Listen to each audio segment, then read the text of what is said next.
Bien, mis queridos hermanos. Entonces, continuamos eh, con nuestro eh, estudio. Hemos venido viendo el tema del pecado relacionado con lo que es la adoración, ¿no? Eh, en mi deseo, el profundo deseo de mi corazón es que todo esto vaya quedando muy claro. Ya estamos enfocando el pecado como un poder, sí, dominante sobre la naturaleza humana, eh, solo con el fin de romper la relación que hay entre Dios y el hombre.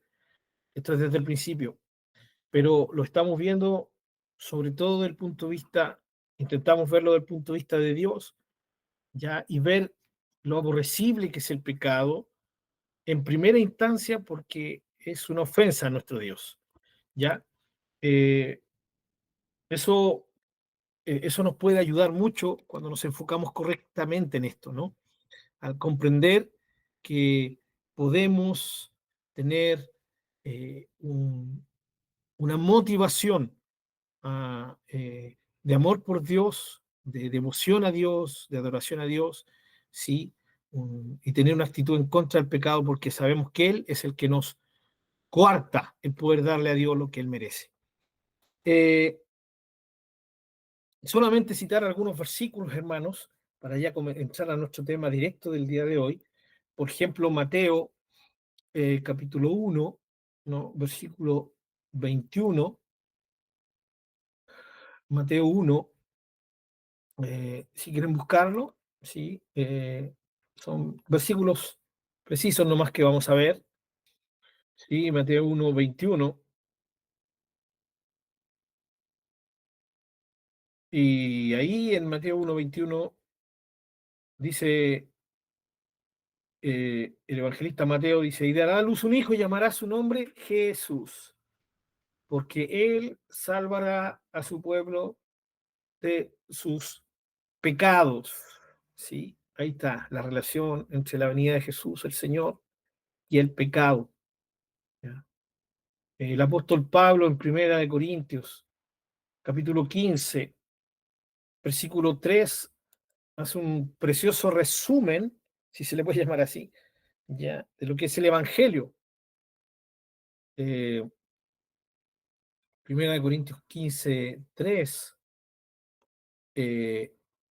dice, porque primeramente les he enseñado lo que asimismo recibí, que Cristo murió por nuestros pecados.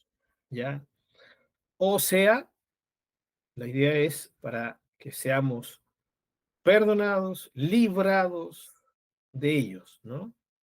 Y restaurados también de ellos, conforme a las Escrituras, ¿no? Y que fue sepultado y que resucitó al tercer día, conforme a las Escrituras, y que apareció a Cefas y después a los 12. Ese es el evangelio que el apóstol ha estado enseñando y estuvo enseñando, ¿no? Y es el mismo evangelio que nosotros creemos y recibimos y también predicamos.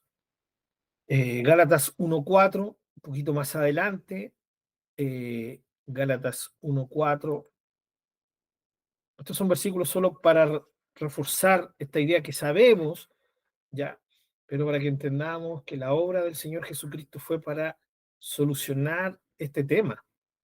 Gálatas 1:4 dice, el cual se dio a sí mismo por nuestros pecados, para librarnos del presente siglo malo, maldad, conforme a la voluntad de nuestro Dios y Padre. Eh, entonces, cada uno de estos versículos nos va mostrando, y usted y yo sabemos que hay muchos más, ¿no? Que relacionan la obra del Señor Jesucristo, lo relacionan con el tema del pecado, porque la obra del Señor Jesucristo vino a solucionar este problema imposible de solucionar. Era humanamente imposible de solucionar. No existía ninguna forma de que el ser humano solucionara este problema. Problema que nos traía el justo juicio de Dios aplicado a nosotros, y por eso fuimos librados, ¿no? De la ira venidera, del juicio, de la justa, ¿cierto? Del justo juicio de Dios, por la obra del Señor Jesucristo, una obra imposible de hacer por el hombre. Eh, a lo más alguien podría dar la vida por alguien querido, ¿no? Se dice por ahí, pero dar la vida por toda la humanidad es imposible. Aparte que si alguien quisiera dar la vida, ¿sí? Para pagar el pecado de otro, no podría, porque esa muerte de sí mismo solo podría entrar en la idea de que le sirviera a sí mismo, pero ni aún a sí mismo le sirve, porque la muerte física, ¿sí? No pagaría el pecado. Lo que paga el pecado ante un Dios santo es la perdición eterna, es estar eternamente separados de Dios. Esa es la verdad, hermanos queridos. Entonces, aunque un ser humano diera su vida, ya, yo voy a morir por mis pecados, aún así no le serviría. Aparte que la muerte, tarde, tarde o temprano, igual llegaría, aunque no quisiera morir, ¿no? Entonces, la única forma de solucionar esto es que Dios mismo solucionará esto, y eso es lo que se hace en la magnífica, preciosa e inefable obra de nuestro Señor Jesucristo, ¿no?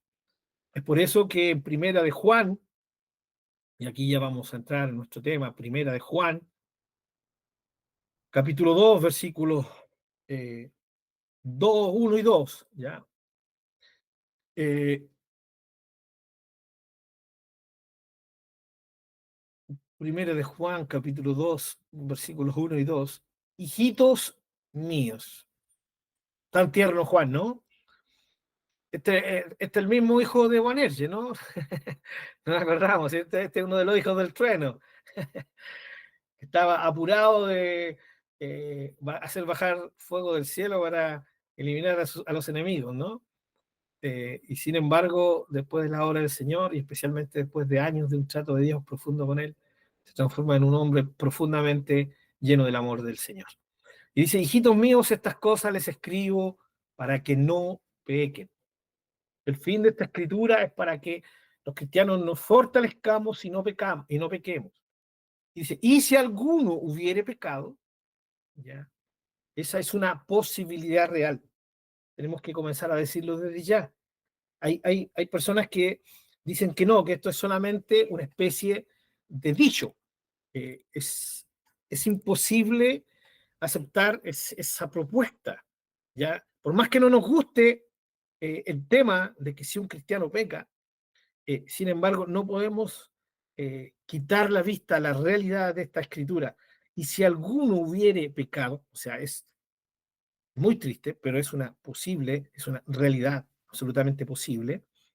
Dice, si alguno hubiere pecado, ya, abogado, ya, por ejemplo, la Biblia de Dios ha hablado y dice, aunque si alguno comete pecado, la nueva versión internacional, ya dice, pero si alguno peca, ¿no? La Biblia textual, ya, y si alguno peca, entonces cada una de las versiones eh, honestas, ya, todas dan el mismo sentido porque eso es lo que quiere decir Juan. Por ejemplo, la Biblia Jerusalén, pero si alguno peca, ¿no? Entonces, eh, aquí el apóstol Juan nos está diciendo, si ocurriera esto, ¿ya? Pero recuerden que Juan parte diciendo, para que no pequen, o sea, la intención primera de todo creyente es no pecar, ese tiene que ser el enfoque, ¿no? Pero si alguno peca, tenemos abogado a Jesucristo como abogado ante el Padre. Y el versículo 2 dice, y Él es la propiciación por nuestros pecados. El término propiciación tiene que ver tanto en el Antiguo como en el Nuevo Testamento, la misma relación con el tema del perdón, de la solución del pecado, ya ante Dios. Él es la propiciación por nuestros pecados y no solamente por los nuestros, sino también por los pecados de todo el mundo, ¿ya? O sea, la propiciación por los pecados de todo el mundo fue ganada y fue hecha por el Señor y ahora está abierta esta posibilidad maravillosa de ser perdonado, ¿no?, para todo ser humano. Está abierta, ¿cierto?, esta posibilidad. Lo que el ser humano tiene que hacer es recibir por fe este don, recibir por fe este regalo, recibir por fe esta dádiva maravillosa, el perdón gratuito, ¿ya? Gratuito, no porque sea gratis en sí mismo, sino porque Jesucristo, el Señor, pagó, y de esa forma se vuelve gratuito para nosotros, porque significa que yo, usted y ningún ser humano tiene que pagar por sus pecados, porque el Señor Jesucristo ya pagó por ellos. Entonces, la persona que no recibe al Señor Jesucristo y su obra en su beneficio, esa persona sigue bajo la ira, bajo el justo juicio de Dios. Y si se muere en su vida de pecado, sin el perdón de sus pecados, solamente le espera la perdición eterna. ¿Ya? Eso es lo que se nos enseña en la palabra de nuestro Dios. ¿Ya? Y de aquí nos pasamos inmediatamente en este contexto que hemos usado como introducción, el tema de hoy. Mi hermano Marcelo, creo que mi hermano Marcelito, la hermana Sandrita, cualquiera, ahí tienen la palabra. Sí, bueno, justamente aquí comentábamos con Sandra el tema de que aquellos que tienen el concepto de que el cristiano no peca, Uh-huh. eh, y a la vez como que igual se contradicen cuando dicen que ¿no es cierto?, el Señor pagó por todos nuestros pecados, los pasados, presentes y futuros. Sí. Entonces es como una contradicción ahí, y yo digo, y, bueno, y se pasarán por alto este libro de Primera de Juan, porque es claro acá, pues. Y como usted también lo dice, lamentablemente, mientras estemos en esta carne, el, el hombre es tendiente al pecado, a la maldad. Uh-huh.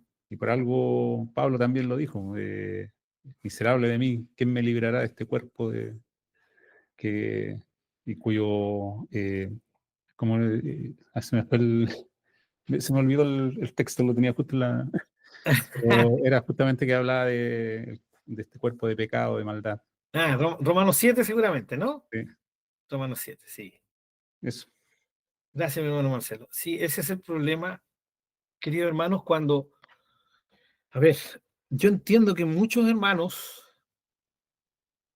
tienen una buena intención, ¿ya? Tienen una buena intención al llegar a a ciertas conclusiones. No es que ellos tengan una mala intención, ¿ya? Eh, y llegan a ciertas conclusiones porque eh, tal vez muy por dentro quieren que sea así, ¿ya? Pero también hay muchas personas que llegan a ciertas conclusiones, como lo hemos visto a través de nuestro estudio sobre Dios, porque no equilibran toda la revelación de la Escritura, ¿ya? No entienden que si la Escritura habla de esto y también habla de esto mismo en otro lado, ¿ya? Y esto se junta, ¿ya? Esa es la idea del Espíritu Santo, que entendamos. Una parte de la Biblia no va a ir en desmedro de otra, ¿ya? No hay contradicción, ese es el problema. Cuando nosotros tomamos una conclusión a la cual hemos llegado, ¿ya? Y hemos llegado a esa conclusión, aunque sabemos que en otra parte de la Biblia contradice lo que estoy postulando, lo que estoy creyendo, lo que estoy asumiendo. Pero como creo tanto en esto, tomo eso que aparentemente, según yo, aparentemente lo contradice y lo tergiverso, lo cambio, ¿ya? Y comienzo a hacer deducciones propias mías para poder favorecer este supuesto, eh, este supuesto tema, ¿cierto? O esta supuesta conclusión a la cual yo he llegado, ¿ya? Y vuelvo a decir, tal vez hay hermanos que son sinceros. Hay otros que no, que tergiversan la escritura, sencillamente por orgullo, ¿ya? Y sencillamente porque les conviene tener cierto dominio sobre esas conclusiones para poder aprovecharse de la gente, ¿ya? Tristemente todo esto es parte ya de lo que es nuestra iglesia, la realidad de nuestra iglesia en el día de hoy, ¿ya? Eh, lo importante aquí, hermanos, es que entendamos, ¿sí? Que la idea del Señor eh, es que tengamos una visión de toda la Biblia sobre un tema. ¿Ya? Voy a esto que acaba de decir mi hermano Marcelo. ¿Cómo es posible que haya personas que digan esto así? Sin embargo, nos encontramos con un pasaje de la Biblia que es tan claro, ¿no? Lo acabamos de leer. Yo no sé, creo que no necesita ni una interpretación especial, eso está tan clarito. Primera Juan capítulo 2, versículo 1 y versículo 2, ¿no? También está claro, dice, propiciación por los pecados nuestros, pero no solo por los nuestros, sino por los de todo el mundo. Se dan cuenta? Ahí hay otra cosa tan clara, pero que algunos lo tergiversan porque no va de acuerdo a lo que creen, especialmente cuando creen que Jesús murió solo por un grupo determinado de personas. Entonces, tienen que tomar este versículo y interpretarlo, sacarle deducciones bajo una lógica propia, dependiendo de esa creencia que tienen, y no dejando que la palabra nos hable tan claramente y tan abiertamente como lo hace aquí, ¿ya? Como lo hace aquí. Así que sigamos viendo con respecto, porque este es el tema de hoy, mis queridos hermanos, ya que el tema del pecado es tan complicado y tan terrible, hermanos, que rompe la comunión con Dios. ¿Qué pasa con nosotros los hijos de Dios? ¿Ya? Porque nosotros somos por excelencia, por así decirlo, los que deberíamos adorar a nuestro Dios como Él merece que le adoremos. Usted y yo. ¿Por qué? Porque fuimos salvados de nuestros pecados, porque el Señor nos liberó del poder del pecado, porque nos perdonó nuestros pecados, porque nos justificó de nuestra maldad y porque nos permitió ser adoptados como hijos de Dios, trayendo a nuestras vidas esa naturaleza divina maravillosa en la persona de Dios Espíritu Santo. O sea, usted y yo, por excelencia, deberíamos ser los que deberíamos darle al Señor, nuestro Dios, la adoración que Él merece, ¿ya? Que Él merece. Eh, Vamos entonces a ver, la idea es que veamos, no creo que alcancemos, o capaz que hoy día sí alcancemos, ¿sí?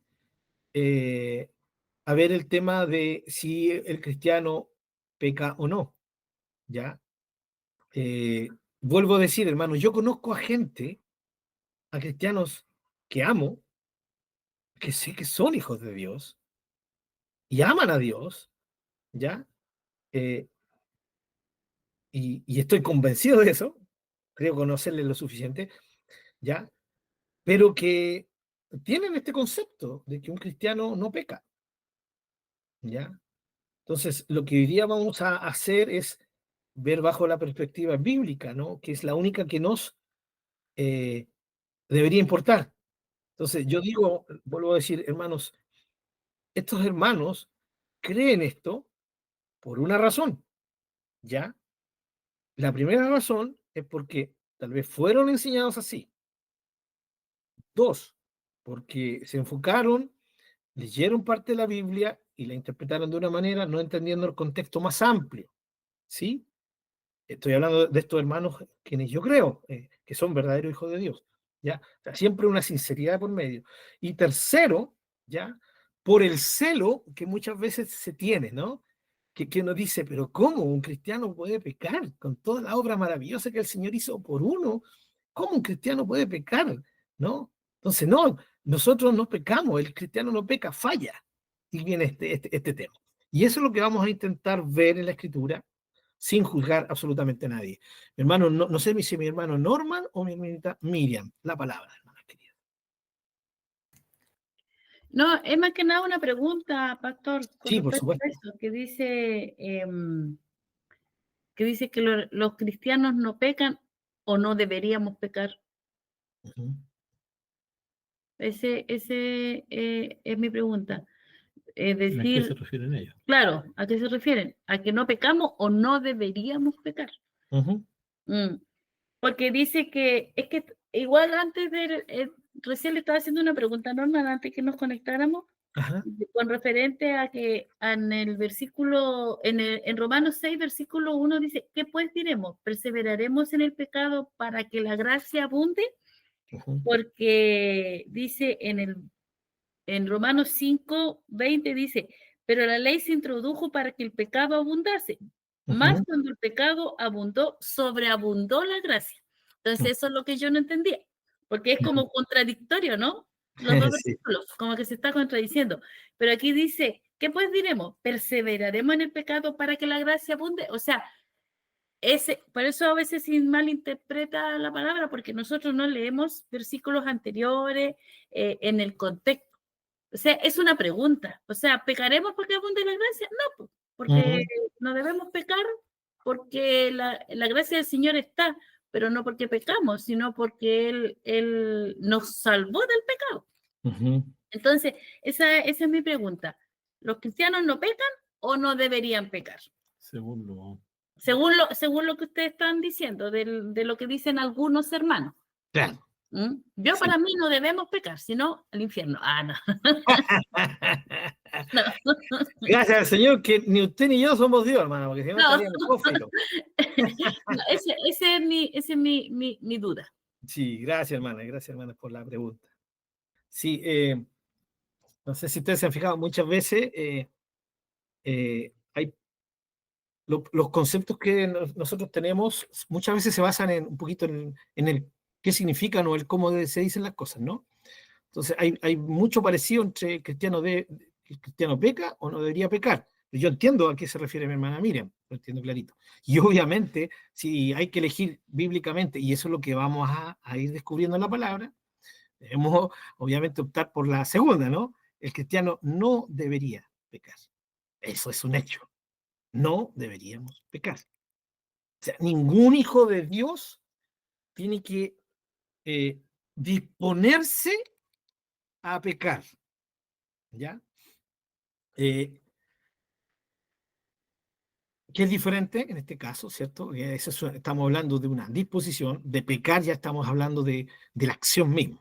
Entonces, lo que vamos a estar viendo, y justamente, hermanos, yo les voy a invitar a la porción donde mi hermana Miriam estaba citando, ¿no? Que ahí vamos a empezar primero, ¿ya?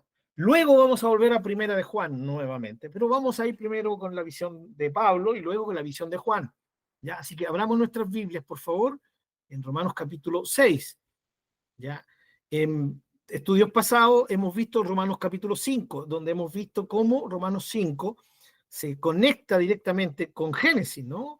La entrada del pecado a través de Adán. Es importante eso, ¿no? Entonces, abran sus Biblias, porque ahí vamos a estar viendo todo el tema. A ver si me van avisando si todos lo tienen, ojalá, para poder, sí, creo que todos, ¿no? Ya, hemos visto ahí, me imagino que todos hemos llegado a la lista. ¿Por qué? Porque es importante, por lo que siempre decimos, es tan importante que leamos la palabra, ¿no? Esa es la diferencia entre un estudio bíblico, mis queridos hermanos, y una prédica, ¿sí? Entendiéndose prédica como la exposición de la palabra en un culto, ¿ya? Donde la prédica debería durar, según los expertos, 20 minutos, máximo 40 minutos. Obviamente existen los desubicados que predican una hora, ya, y me confieso a ese grupo, ya, eh, pero me agarro del hermano y la hermana que dicen, no, hermano Pablo, no te preocupes, porque ni se siente cuando tú predicas una hora. Amén, digo yo, y de ahí me agarro, así que sigo siendo larguero. Me conviene, obviamente, me conviene. Pero no, una predicación siempre es eh, unidireccional, ¿no?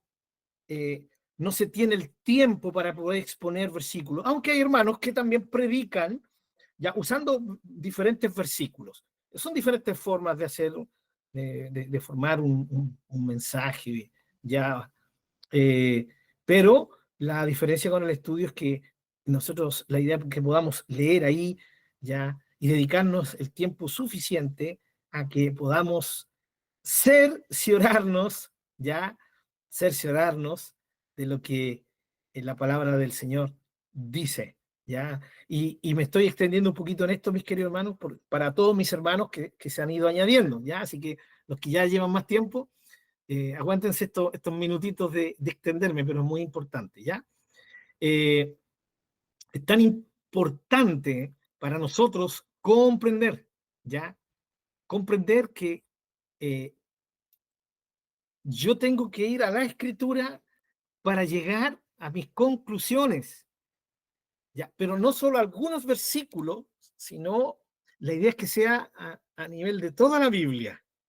Y esto comprendiéndolo claramente con que la revelación de Dios ha sido progresiva, ¿no? Desde Génesis ha ido progresando hasta su plenitud en la persona del Señor Jesucristo y a través de la obra del Espíritu Santo que se efectuó a través de, como dice Pablo, de los apóstoles y profetas, ya que es sobre su fundamento, del cual Cristo es la piedra fundamental, ¿cierto? Nosotros podemos entender toda doctrina, ¿ya? De esa manera yo puedo obtener tranquilamente lo que la palabra del Señor me quiere enseñar, ¿ya? ¿Qué pasa? Que siempre uno, el ser humano, intenta tomar atajos, ¿no? Eso ya lo hemos hablado. Vuelvo a decir, esto está para mis hermanos que nos lleva mucho tiempo en nuestros estudios, ¿sí? Intentamos buscar atajos. Y generalmente para nosotros lo más fácil es que yo le pregunte al maestro, ¿cierto? Al pastor, al hermano encargado, a la hermana encargada que está enseñando, le pregunte sí o no, sí o no. Entonces, eso implica que uno cree que hay cosas que son totalmente sencillas en la escritura, que no tienen ninguna profundidad. Y no, toda enseñanza en la palabra de Dios tiene una profundidad maravillosa y que no se puede responder así como sí o sí, sí o no. Yo le he comentado que muchas veces he caído en la trampa a algunos hermanos,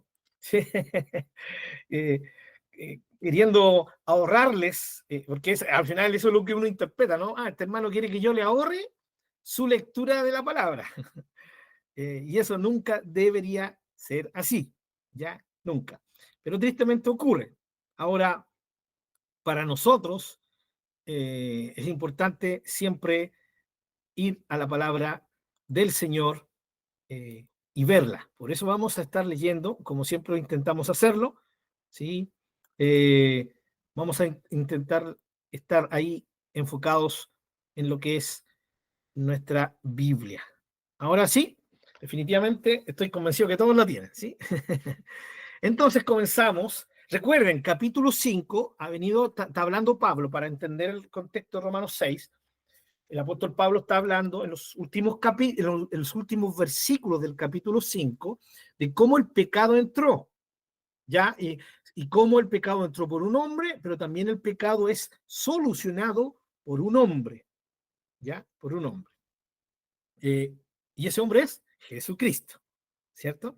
Nuestro Señor Jesucristo. Entonces aquí, después que Pablo ya termina el versículo anterior, yo se los voy a leer, ¿ya? Ahora, si quieren, ustedes dan vuelta a su hojita, capítulo 5, versículo 21, ¿ya? El 20 del 21 dice, pero la ley se introdujo, vuelvo a repetir, Romanos 5, versículos 20-21, los últimos dos versículos del capítulo 5. Pero la ley se introdujo para que el pecado abundase. Mas cuando el pecado abundó, sobreabundó la gracia. ¿Ven? Eso es muy importante para lo que viene. Para que así como el pecado reinó para muerte, así también la gracia reine por la justicia para vida eterna mediante Jesucristo, Señor nuestro. Entonces, el versículo 20. Pero la ley se introdujo para que el pecado abundase. ¿Cómo es eso? Obviamente, recuerden que por nuestra naturaleza humana, cuando nosotros nos dicen no hagas eso, es cuando más queremos hacerlo, ¿no? Se produce esa tentación. No porque la ley sea mala, maligna en sí misma, No porque la ley, como Pablo dice, nos maldijo porque fuera un instrumento de maldición, sino nosotros, esa ley santa de Dios, la transformamos en maldición a nosotros mismos porque nos opusimos a ella. Entonces, Pablo dice, por la ley se introdujo para que el pecado abundase. Pero cuando el pecado abundó, sobreabundó la gracia. Entonces, más de algún hermano podría decir, bueno, si el pecado abundó, ¿cierto? Y cuando el pecado abundó, sobreabundó la gracia, entonces, pequemos pues, démosle, pequemos más, porque si entre más pecamos, ¿cierto? Más gracia va a haber. Porque eso es lo que está diciendo el versículo 20, ¿no? Está diciendo clarito, el pecado abundó y porque el pecado abundó, sobreabundó la gracia. Entonces, pequemos, es una lógica. Por eso es que en el capítulo 6, versículo 1, Pablo dice, recuerden hermanos que la Biblia al principio, ¿cierto? En la Biblia original no habían capítulos ni tampoco habían títulos, ¿ya? Entonces, por eso estamos leyendo de corrido. Entonces, capítulo 6, versículo 1. ¿Qué pues diremos, dice Pablo? ¿Perseveraremos? O sea, ¿seguiremos pecando? Esa es la idea. ¿Para que la gracia abunde? ¿Se dan cuenta? ¿Qué está haciendo Pablo en el versículo 1? Está, ¿sí?, aclarando el capítulo 5, versículo 20, porque Pablo sabe por el Espíritu Santo que puede haber por ahí algún hermanito, alguna hermanita que le va a convenir malinterpretar lo que dijo el apóstol Pablo. Imagínense muchos han malinterpretado al apóstol Pablo hoy en día. En ese tiempo que estaba fresquito, Pablo no lo iba a permitir, tenía que ser muy claro. Entonces pregunta, bueno, ¿perseveraremos? ¿Seguiremos pecando para que la gracia abunde? ¿Y cuál es la respuesta? Es obvia, ¿no? Es obvia. Pablo dice en el versículo 2, en ninguna manera. O sea, no hay, aquí no hay ningún punto que apoye esto, hermanos. Y alguien le podría decir, pero si tú lo acabas de decir. Entonces Pablo tiene que ahora explicar eso. ¿Para quiénes? Para los malintencionados que podían malinterpretar lo que Pablo había dicho. En ninguna manera, dice Pablo. En esto no hay duda alguna. No podemos perseverar en el pecado, porque los que hemos muerto al pecado, ¿cómo viviremos aún en él? O sea, Pablo, a diferencia de lo que algunos podían malinterpretar, él deja clarito lo que él no quiere que se malinterprete y da una definición clara. Hemos muerto al pecado, por lo tanto ya no podemos vivir en el pecado. Y aquí está una idea muy importante, mis queridos hermanos, ¿ya? Muy importante con respecto al pecado. Y esto es está radicalmente unido a lo que vamos a seguir viendo. ¿Cómo viviremos aún en él? ¿Sí? Está hablando de vivir en el pecado. Vivir. Eso usted tiene que conectarlo con el verbo anterior, el versículo 1. ¿Perseveraremos en el pecado? O sea, ¿nos mantendremos en el pecado? ¿Se dan cuenta? Las dos ideas son la misma. Mantenerse en el pecado. Vivir en el pecado. ¿Cómo viviremos aún en él? Pablo está hablando de que un verdadero creyente, un verdadero cristiana, no pueden ya vivir, ¿sí?, en el pecado. O sea, hacer del pecado su forma de vida. No puede perseverar, no puede mantenerse, ¿sí?, cediendo al pecado. Ahora, antes de seguir con esto, yo les quiero recordar 3 puntos que vimos, no sé si se recuerdan, 3 puntos que son la victoria de Dios sobre el pecado. La primera, si no se recuerdan, se lo voy a recordar.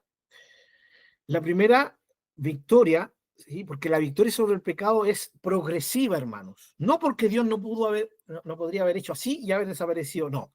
Sino que Dios tiene que ir trabajando de acuerdo a la humanidad, ¿sí? Se va desarrollando de acuerdo a la realidad del ser humano. Y en ese sentido, en el Nuevo Testamento se nos revela claramente 3 pasos, 3 etapas de la victoria absoluta de Dios sobre el pecado. La primera es en la cruz. En la primera venida del Señor. En la primera venida del Señor Jesucristo es el primer golpe al pecado. ¿De qué manera? ¿sí? En que el Señor Jesucristo, al morir por nosotros, ¿sí? Los que le hemos recibido, ya nuestros pecados son perdonados. Segundo, el poder del pecado es anulado. ¿En qué sentido? En que ya no nos puede dominar como lo hacía antes de Cristo nuestras vidas. Y de la mano de esto está en que Jesús, como hombre, venció el pecado.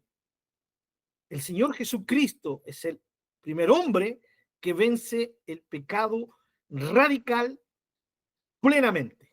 Lo hace el Señor Jesucristo. ¿Ya? Y más encima, en su inocencia y en su vida justa, Él entrega esa vida justa, ¿ya? Se entrega para libertarnos a nosotros del pecado y de su poder. Entonces, ese es el primer golpe eh, al pecado, ¿ya? Quitándole al pecado ese poder dominante que tenía sobre el ser humano, ¿ya? Y por supuesto, de la mano de esto está la victoria que tenemos todos los que hemos creído y hemos recibido al Señor, y hemos recibido su vida, y hemos recibido al Espíritu Santo morar en nosotros. Lo que vamos a ver aquí en capítulo 6, que lo deja clarito, cómo nosotros hoy día tenemos la autoridad de vencer el pecado. El pecado ya no tiene una autoridad de dominarnos, ya no la tiene. Entonces esa es la primera etapa de vencimiento del pecado. La segunda viene ya cuando el Señor Jesucristo venga por segunda vez, ¿no? Y la Biblia enseña que el Señor va a castigar la maldad de todo el ser humano que esté ahí. ¿Y qué va a ocurrir cuando el Señor venga, no? Eh, tristemente, el poder del pecado va a seguir manifestándose ahí en lo que nosotros conocemos como el milenio. Pero la diferencia va a ser que no va a estar Satanás. Y al final del milenio, ¿ya? Que ocurre lo que nosotros conocemos por la palabra del Señor en Apocalipsis, el juicio del gran trono blanco, ahí el pecado va a ser enjuiciado totalmente, ¿ya? Y de tal manera que va a ser desaparecido. Ya no va a ser anulado solo su dominio, su poder, sino que va a ser absolutamente erradicado en el juicio del gran trono blanco, porque luego del gran trono blanco, sí, vamos a estar cara a cara con el Señor, y la única forma de estar cara a cara con el Señor es que no haya pecado. Esa es una realidad sin pecado, como ocurrió, pero de una forma perfecta, más perfecta, que lo que ocurrió cuando Adán y Eva fueron creados sin pecado. Ah, y se me fue la etapa del medio, perdón, hermano. La primera, entonces, cuando el Señor Jesucristo vence el pecado como hombre, pero también el Señor Jesucristo, por medio de su muerte, perdona nuestros pecados, nos da la capacidad de poder ser perdonados de nuestros pecados, y a los cristianos nos da la capacidad de vencer el pecado. La segunda es cuando los cristianos sean resucitados, ¿ya? Y seamos transformados. Esa es la segunda etapa. ¿Por qué? Porque cuando el hermanito Pablo sea transformado, el hermano Pablo, con su nuevo cuerpo transformado, glorificado, ya no va a tener absolutamente ninguna puerta abierta para el pecado. El pecado nunca más va a tener relación con el hermano Pablo. Nunca más. En el momento que fuimos transformados. Y eso ocurre en la segunda venida del Señor Jesucristo, ¿ya? Para que entendamos eso, ¿ya? Ahora, esa es la segunda. Y la última, obviamente, en el juicio del gran trono blanco. Muy importante entonces que entendamos estos tres pasos. ¿En qué etapa estamos nosotros? Estamos en la primera etapa, ¿ya? Estamos en la primera etapa, en la etapa, ¿cierto?, en que el Señor Jesucristo nos perdonó los pecados y a los hijos de Dios nos dio la capacidad de resistir al pecado, ¿ya?, de una forma eficaz. Bien, seguimos entonces ahora con Romanos 6, versículo 3. Dice, versículo, ¿o no sabéis que todos los que hemos sido bautizados en Cristo Jesús hemos sido bautizados en su muerte? Fíjense, hermanos, que aquí Pablo está ocupando, ¿sí?, la figura de posición, ¿sí? nosotros estamos en Cristo. ¿Han escuchado eso, no? Yo sé que todos hemos escuchado en Cristo.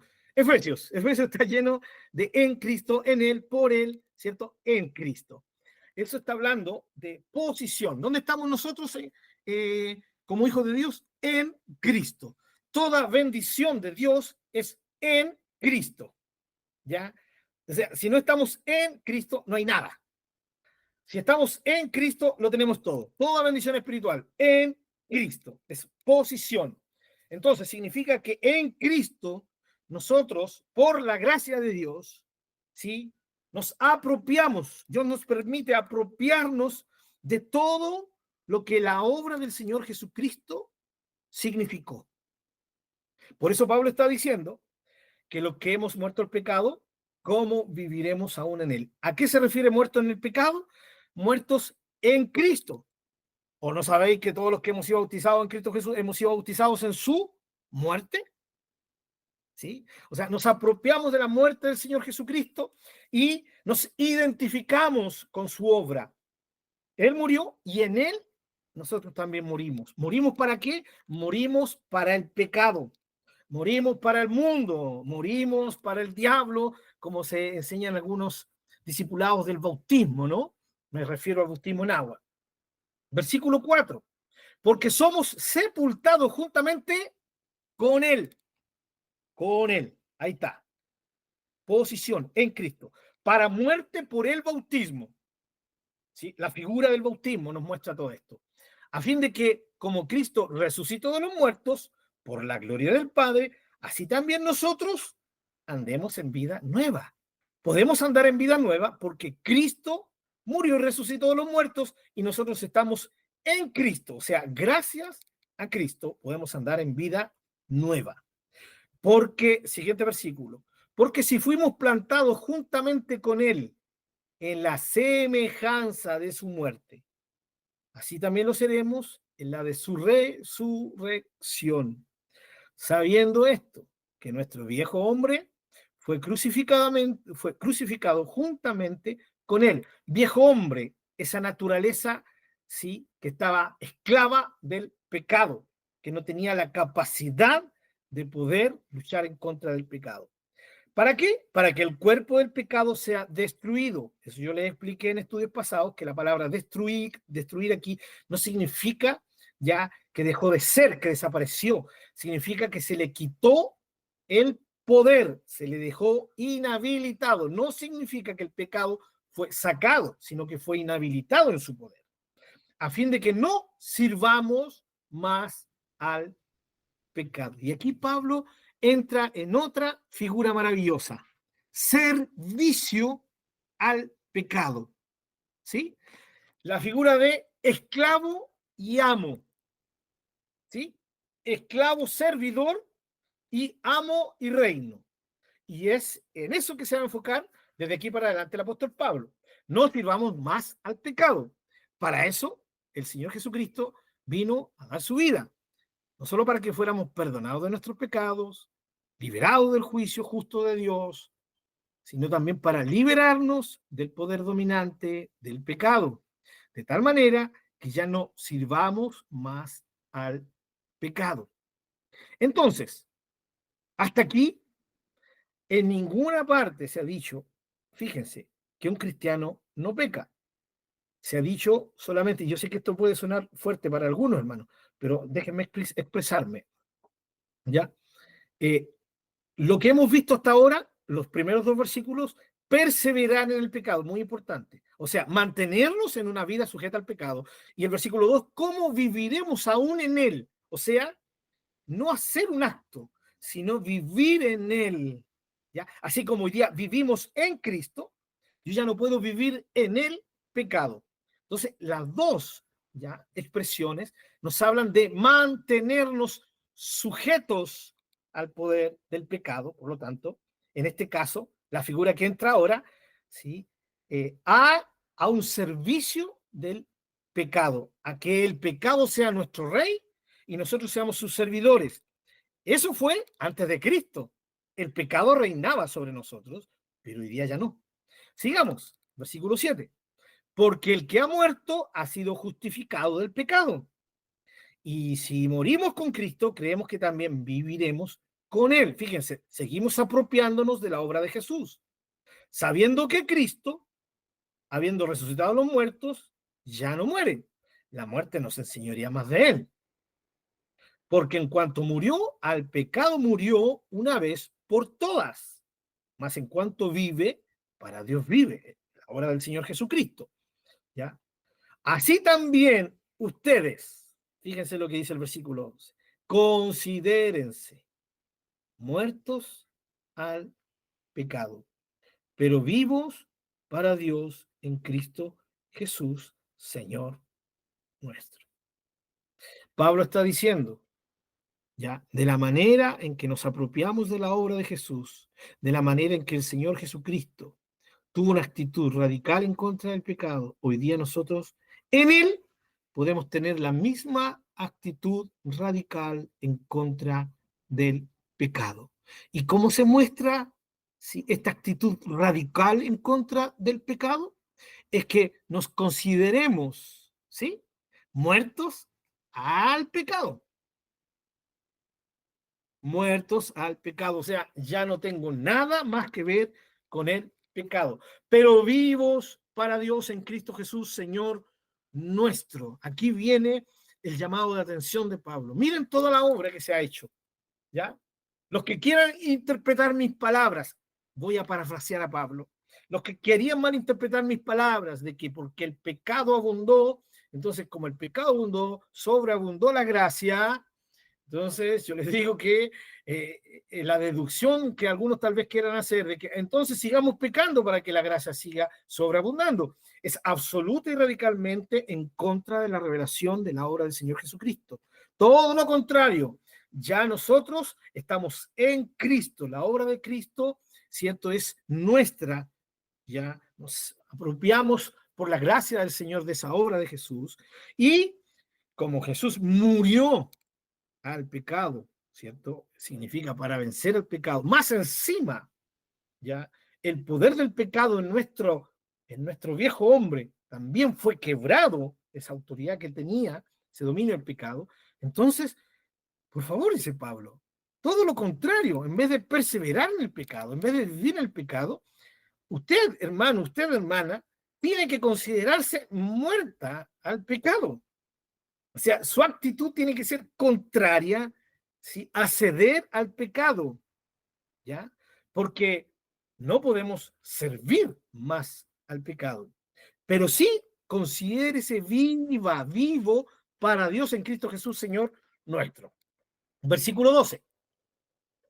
No reine, ahí, ¿se dan cuenta? En delante, ¿qué es lo que vimos en el versículo 6? La última palabra del versículo 6. Que no sirvamos más al pecado.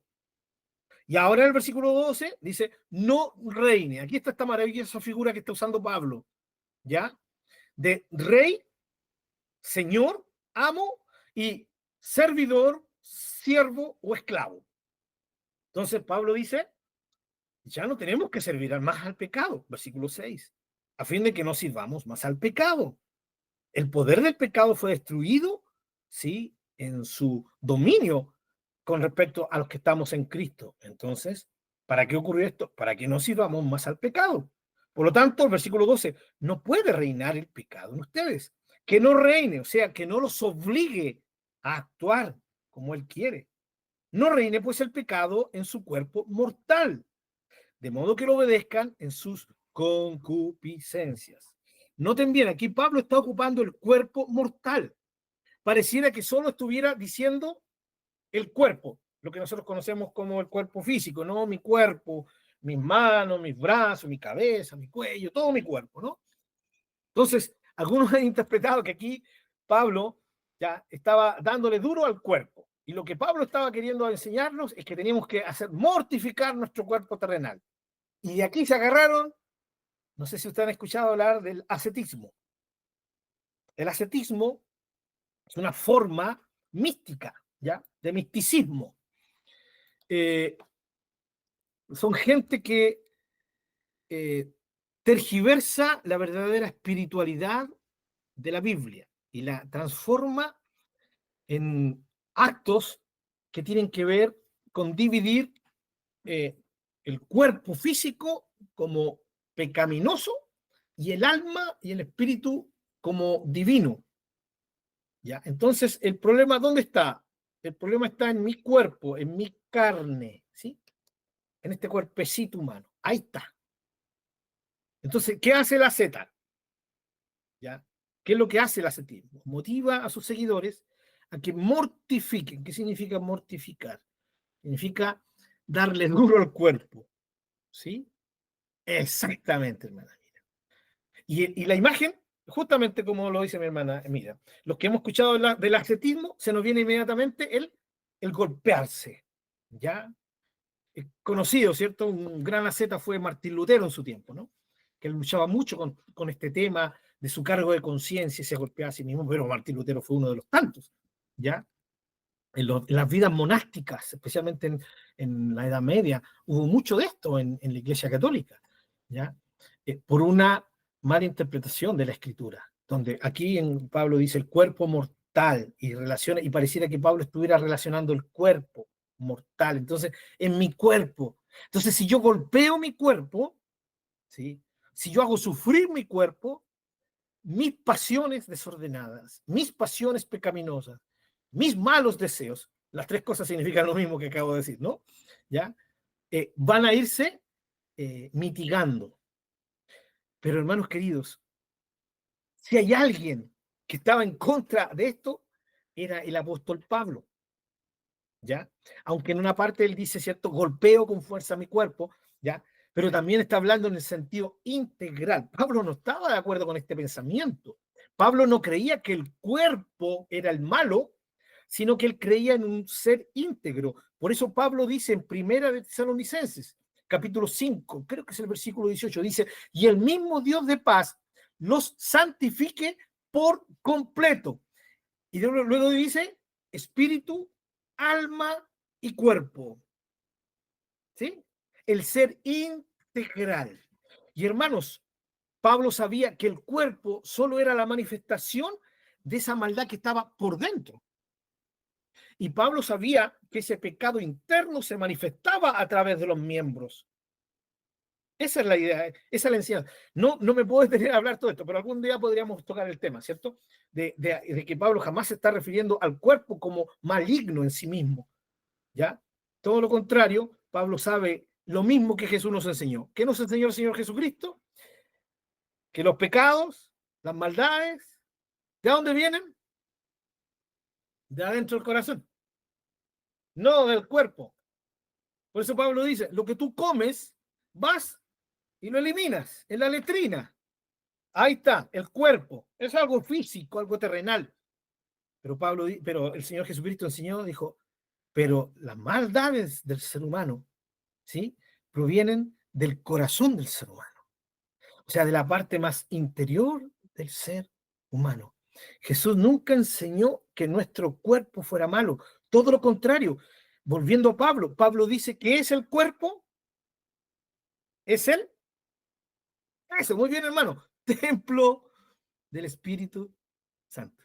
¿Sí? Templo de Dios. Entonces, ¿cómo Pablo puede estarle hablando a los a los romanos aquí, diciéndoles que su cuerpo, ¿sí? El cuerpo es el enfoque de lo malo, de lo pecaminoso, ¿ya? Y que tiene que ser torturado y que tiene que ser golpeado? Si a los corintios les dice que el templo, que su cuerpo es el templo del Espíritu Santo. No.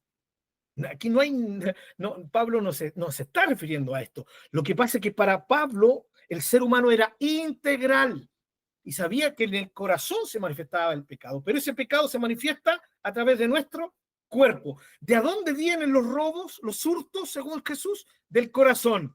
¿Pero cómo se manifiestan? A través de las manitos. Cuidadito las manitos, lo que tocan o lo que, ¿cierto? Exacto. ¿Ya? Esa es la idea. ¿Ya? Esa es la idea del apóstol Pablo. Espero que haya quedado clarito con respecto a esto, para que sigamos y entendamos el contexto de por qué Pablo dice aquí en el versículo 12, no reine pues el pecado en vuestro cuerpo mortal, porque Pablo sabía que el pecado se manifiesta a través del cuerpo, no que el cuerpo sea malo, sino que se manifiesta a través de nuestro cuerpo mortal, pero viene de adentro. Sigamos con el versículo 12. No reine, ¿sí?, el pecado en su cuerpo mortal, de modo que lo obedezcan en sus concupiscencias. ¿Ya? No reine. ¿Está clarito, no? Aquí hay claramente, hermanos, ya, un tema muy, pero muy importante. La idea de Pablo al decir esto, ya,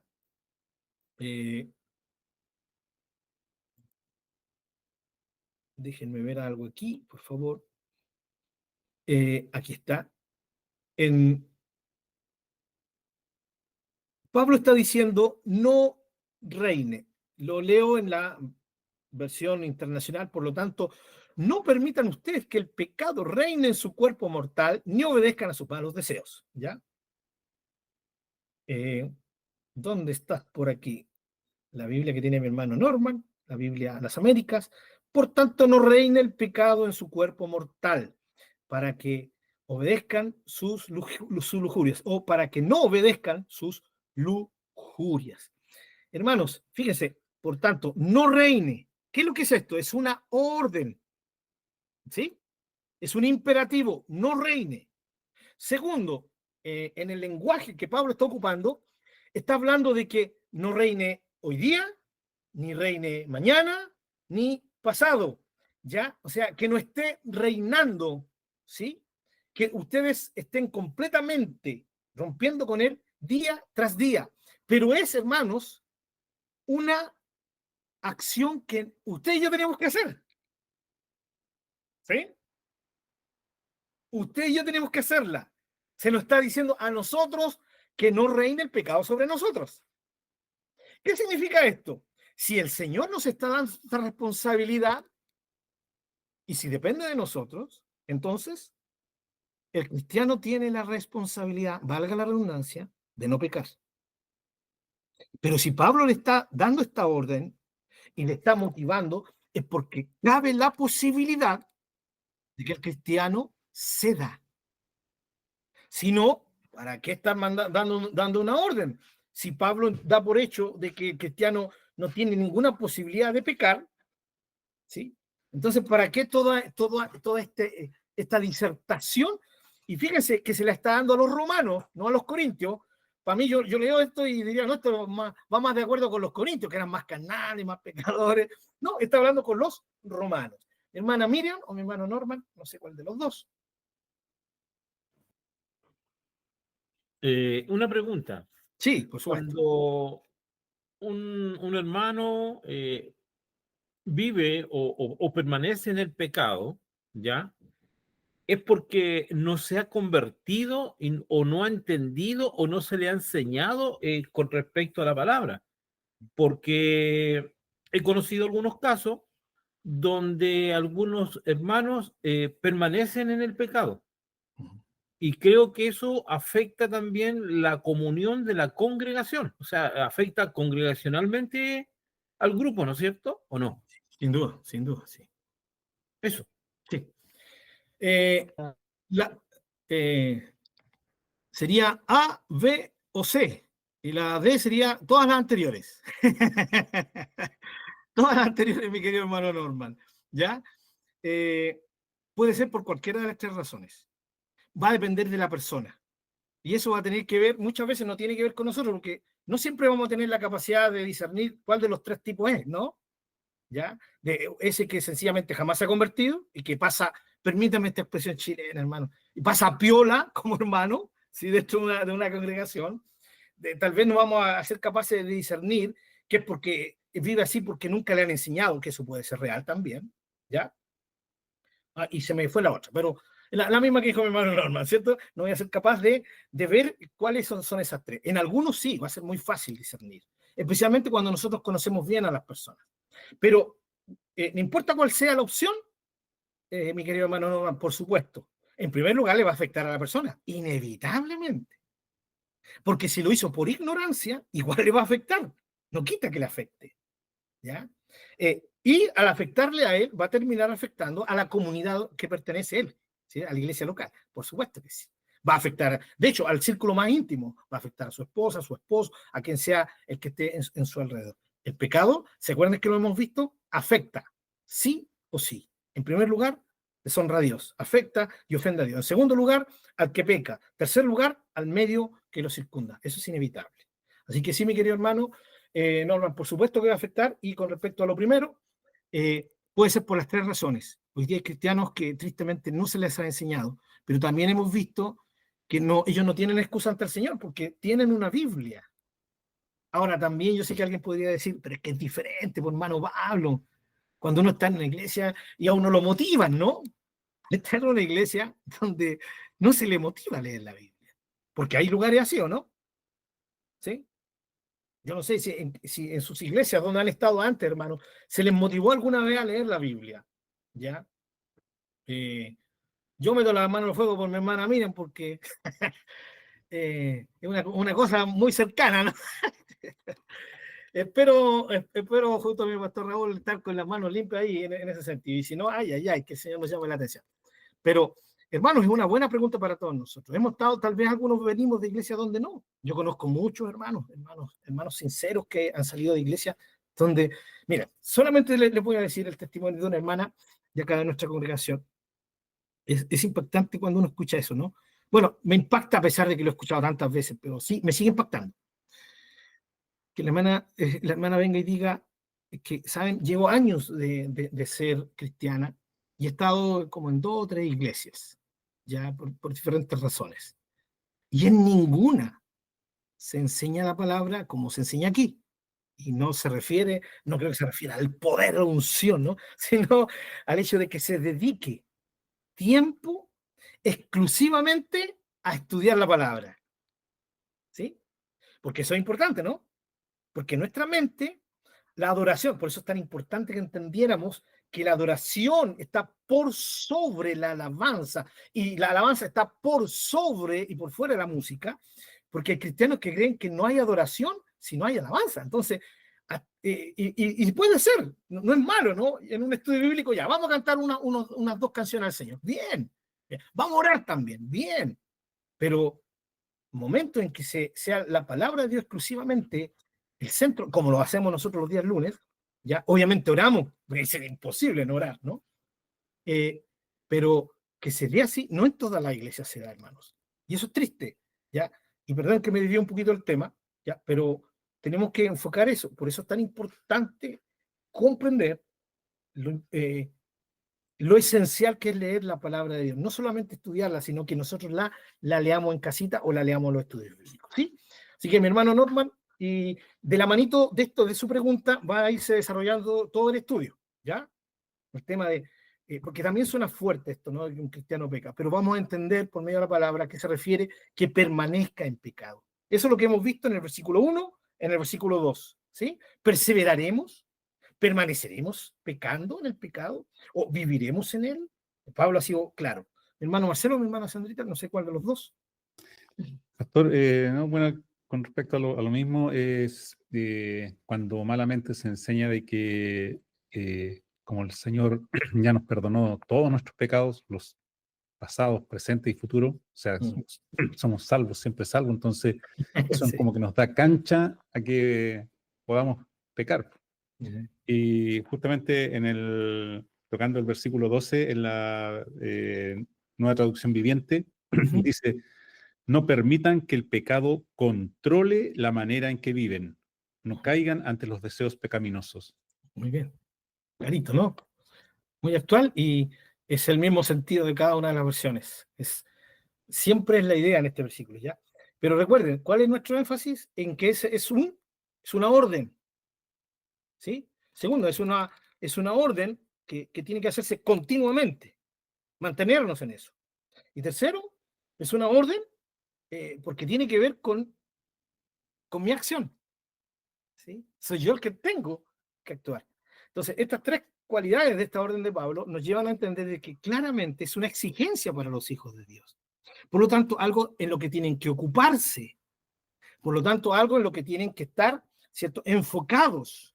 Porque si se desenfocan, si no se mantienen ocupados, ¿qué va a ocurrir? Va a ocurrir lo contrario. Vamos a terminar cediendo ¿cierto?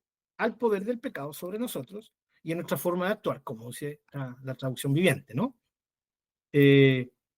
Así que, mis queridos hermanos, seguimos aquí con el tema de Romanos, ¿ya? Romanos, capítulo 6.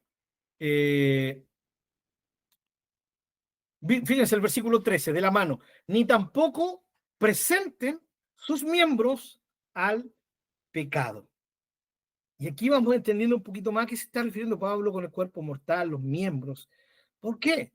Porque el pecado se manifiesta visiblemente a través de nuestro cuerpo.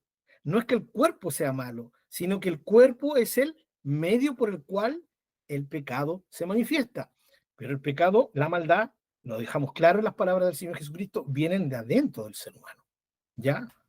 Entonces, versículo 13 de nuevo, ni tampoco presenten sus miembros al pecado como instrumentos de iniquidad, sino todo lo contrario, dice Pablo, preséntense ustedes mismos a Dios como vivos de entre los muertos y sus miembros a Dios como instrumentos de justicia. Aquí está de nuevo, no dejen que el pecado reine, sino todo lo contrario, preséntense ustedes y sus cuerpos, ¿sí?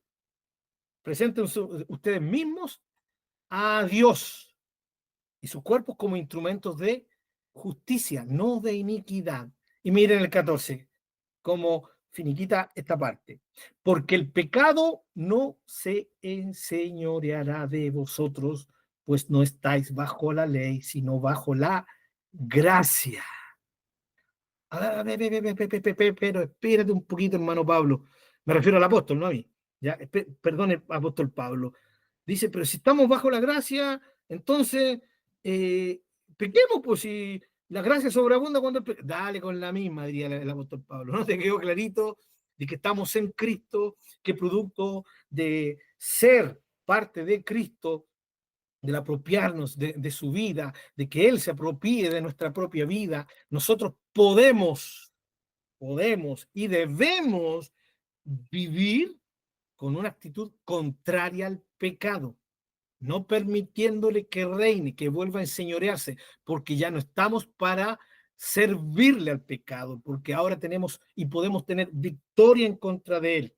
Y Pablo termina esta parte diciendo, porque el pecado no se enseñoreará. Ya no es un tema de que el pecado se enseñoree de los hijos de Dios,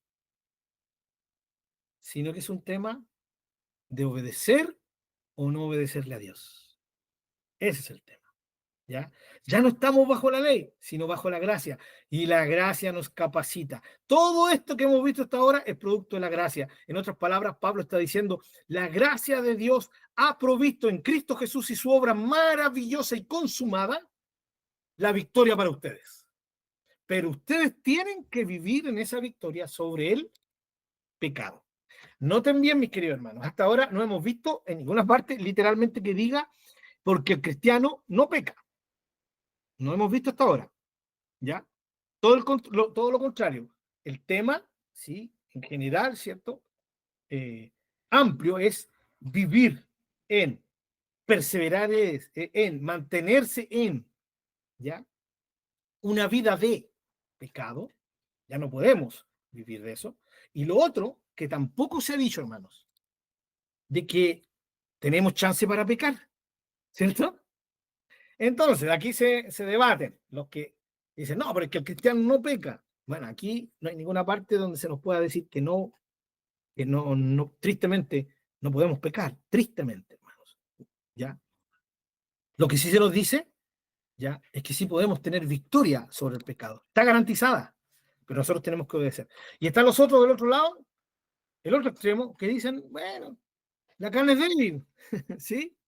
Y bueno, si el cristiano peca, entonces es normal que yo peque, es absolutamente normal. ¿Ya? Y eso no lo está diciendo el apóstol Pablo tampoco.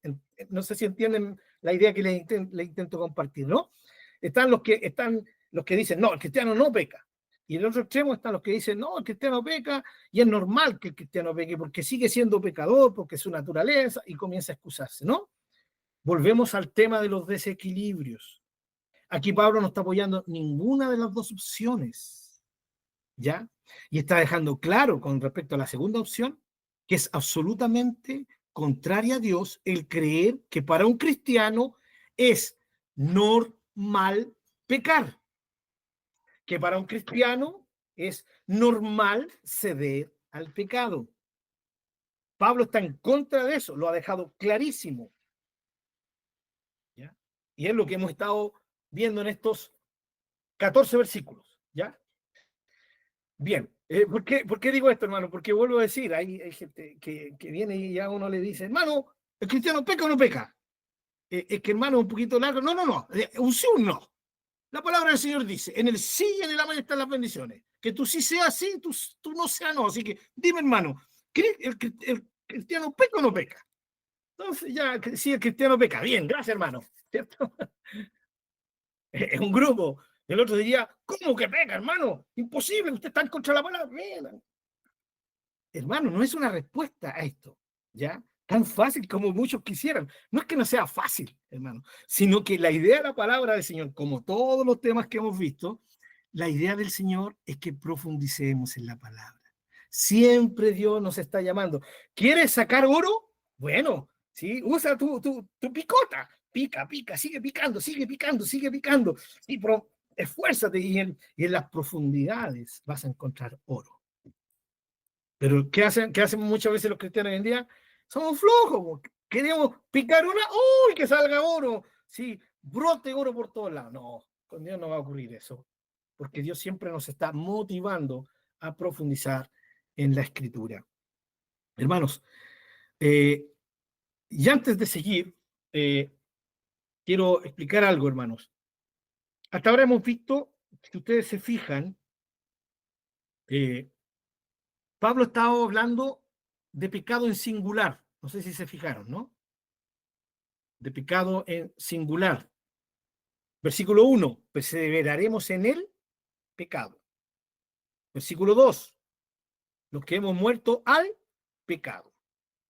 ¿Sí? Seguimos, versículo 5, el 6, ¿sí? En la mitad del versículo, para que el cuerpo del pecado, a fin de que nos sirvamos más al pecado, singular. ¿Se dan cuenta? 7, al final, ha sido justificado del pecado, singular, ¿ya? Singular. Versículo 11, considérense muertos al pecado. Versículo 12, no reinen pues el pecado. ¿Ya? Versículo 13, no presenten sus miembros al pecado.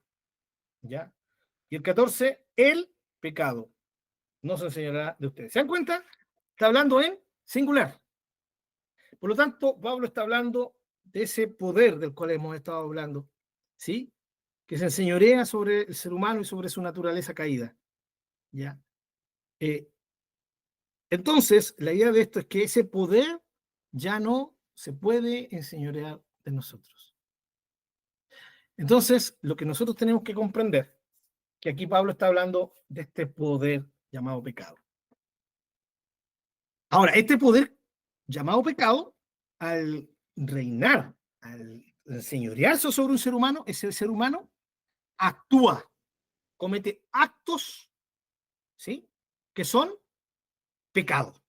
A eso se les llama pecados. ¿Se recuerdan? Estábamos muertos, según Pablo, Efesios 1:1. Estábamos muertos en delitos y pecados. Nuestros pecados, nuestros actos concretos, ¿sí? Son pecados. Esos actos concretos que vienen, ¿sí? A atentar en contra de la justicia de Dios, son pecados. Ahora, aquí es donde nosotros tenemos que comprender a qué nos referimos con pecado y con pecados, para comprender si el cristiano, tristemente, puede o no pecar. Para nosotros los cristianos evangélicos, que se supone que somos conocidos por leer la Biblia, ¿no? Con todo respeto, si alguna vez escuchara este estudio de algún católico, quiero ser respetuoso, pero hay una, por lo menos antiguamente, aunque ahora ha ido cambiando la cosa, hermanos. De unos 20 años atrás, hermano, entonces encontraba un católico, el católico jamás había leído una Biblia, ¿sí? Pero se supone que los evangélicos sí la leían. Se suponía, pues, hermano. Con los tiempos uno fue descubriendo que tampoco la leían, pues, ¿sí? Eran iguales que los católicos, que le hacían caso solamente a lo que el curita les decía. La diferencia es que ahora se llaman evangélicos y le hacen caso a todo lo que su pastor dice. Lo mismo, es el mismo cuento, es lo mismito. Tristemente, ¿o no? Dígame que no es así. ¿Sí? Claro. Pero se supone que la diferencia deberíamos marcarla nosotros, los hijos de Dios. Que nuestra costumbre debería ser leer la Biblia. ¿Ya? Ahora, ¿qué ocurre con esto? Que se supone que como nosotros leíamos la Biblia, pero al final no la leíamos, sino que escuchábamos lo que el pastor, el maestro nos enseñaba, ya, en fin, que fuera el que compartiera la palabra, nosotros nos quedábamos con eso, ya, y se fue produciendo especialmente en muchas iglesias el tema de la santidad, que es algo hermoso, un tema maravilloso, pero producto de este mismo tema, de enfatizar la santidad de los cristianos, muchos de estos hermanos llegaron a la conclusión de que el cristiano no pecaba. ¿Por qué? Porque pecado en el contexto siempre es algo aborrecible. ¿Estamos de acuerdo con eso, no? La Biblia nos muestra el pecado como aborrecible, pero se nos iba siempre en la mente, al no ir a la Escritura, siempre a la mente se nos iba el pecado aborrecible, pero socialmente aborrecible. Yo les digo, ¿quién se merece más el infierno? Estar eternamente en el lago de fuego y azufre. ¿Quién se merece más? ¿Te lo merece un asesino? ¿Sí? ¿Múltiple? ¿O un mentiroso? Mentiroso no ha asesinado a nadie, ¿ya?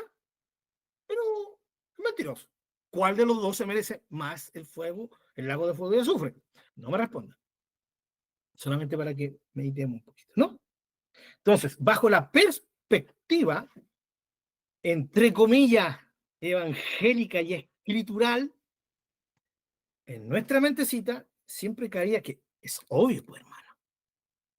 El asesino, el multiasesino. Porque un mentiroso, bueno, una mentira. Usted sabe también, hermano Pablo, que hay mentiritas blancas. Sí, mentiritas rosadas, violetas, el ser humano siempre poniéndole paños secos al fuego, ¿no? Y quedaba eso en perspectiva. Pero el problema está, ¿saben qué está en esto? Y lo hemos visto en nuestros estudios, pero tenemos que volver a tocarlo. El problema está que nosotros cometimos el error de mirar el pecado siempre de nuestra perspectiva y no de la perspectiva de Dios. Alguien que ha asesinado a más de una persona y alguien que ha mentido, ¿cuál ofende más a Dios? Dios se ve igualmente ofendido. Ambos pecados ante Él son aborrecibles. Lo que pasa es que en el Nuevo Testamento nosotros encontramos aparentemente niveles de pecados, no porque a Dios no le afecten unos más que otros. Es como que creyéramos que el Señor dice, no, sí, aguanto más la mentira. El Señor no aguanta ningún pecado. Todo pecado lo ofende, todo. ¿Sí? Y todo pecado, refiriéndonos, ¿cierto?, a la acción del pecado, nos hace merecer la perdición eterna, porque es algo que atenta en contra, recuerden, de aquel que es santo por esencia. ¿Ya? Eso. Entonces, ¿qué pasa?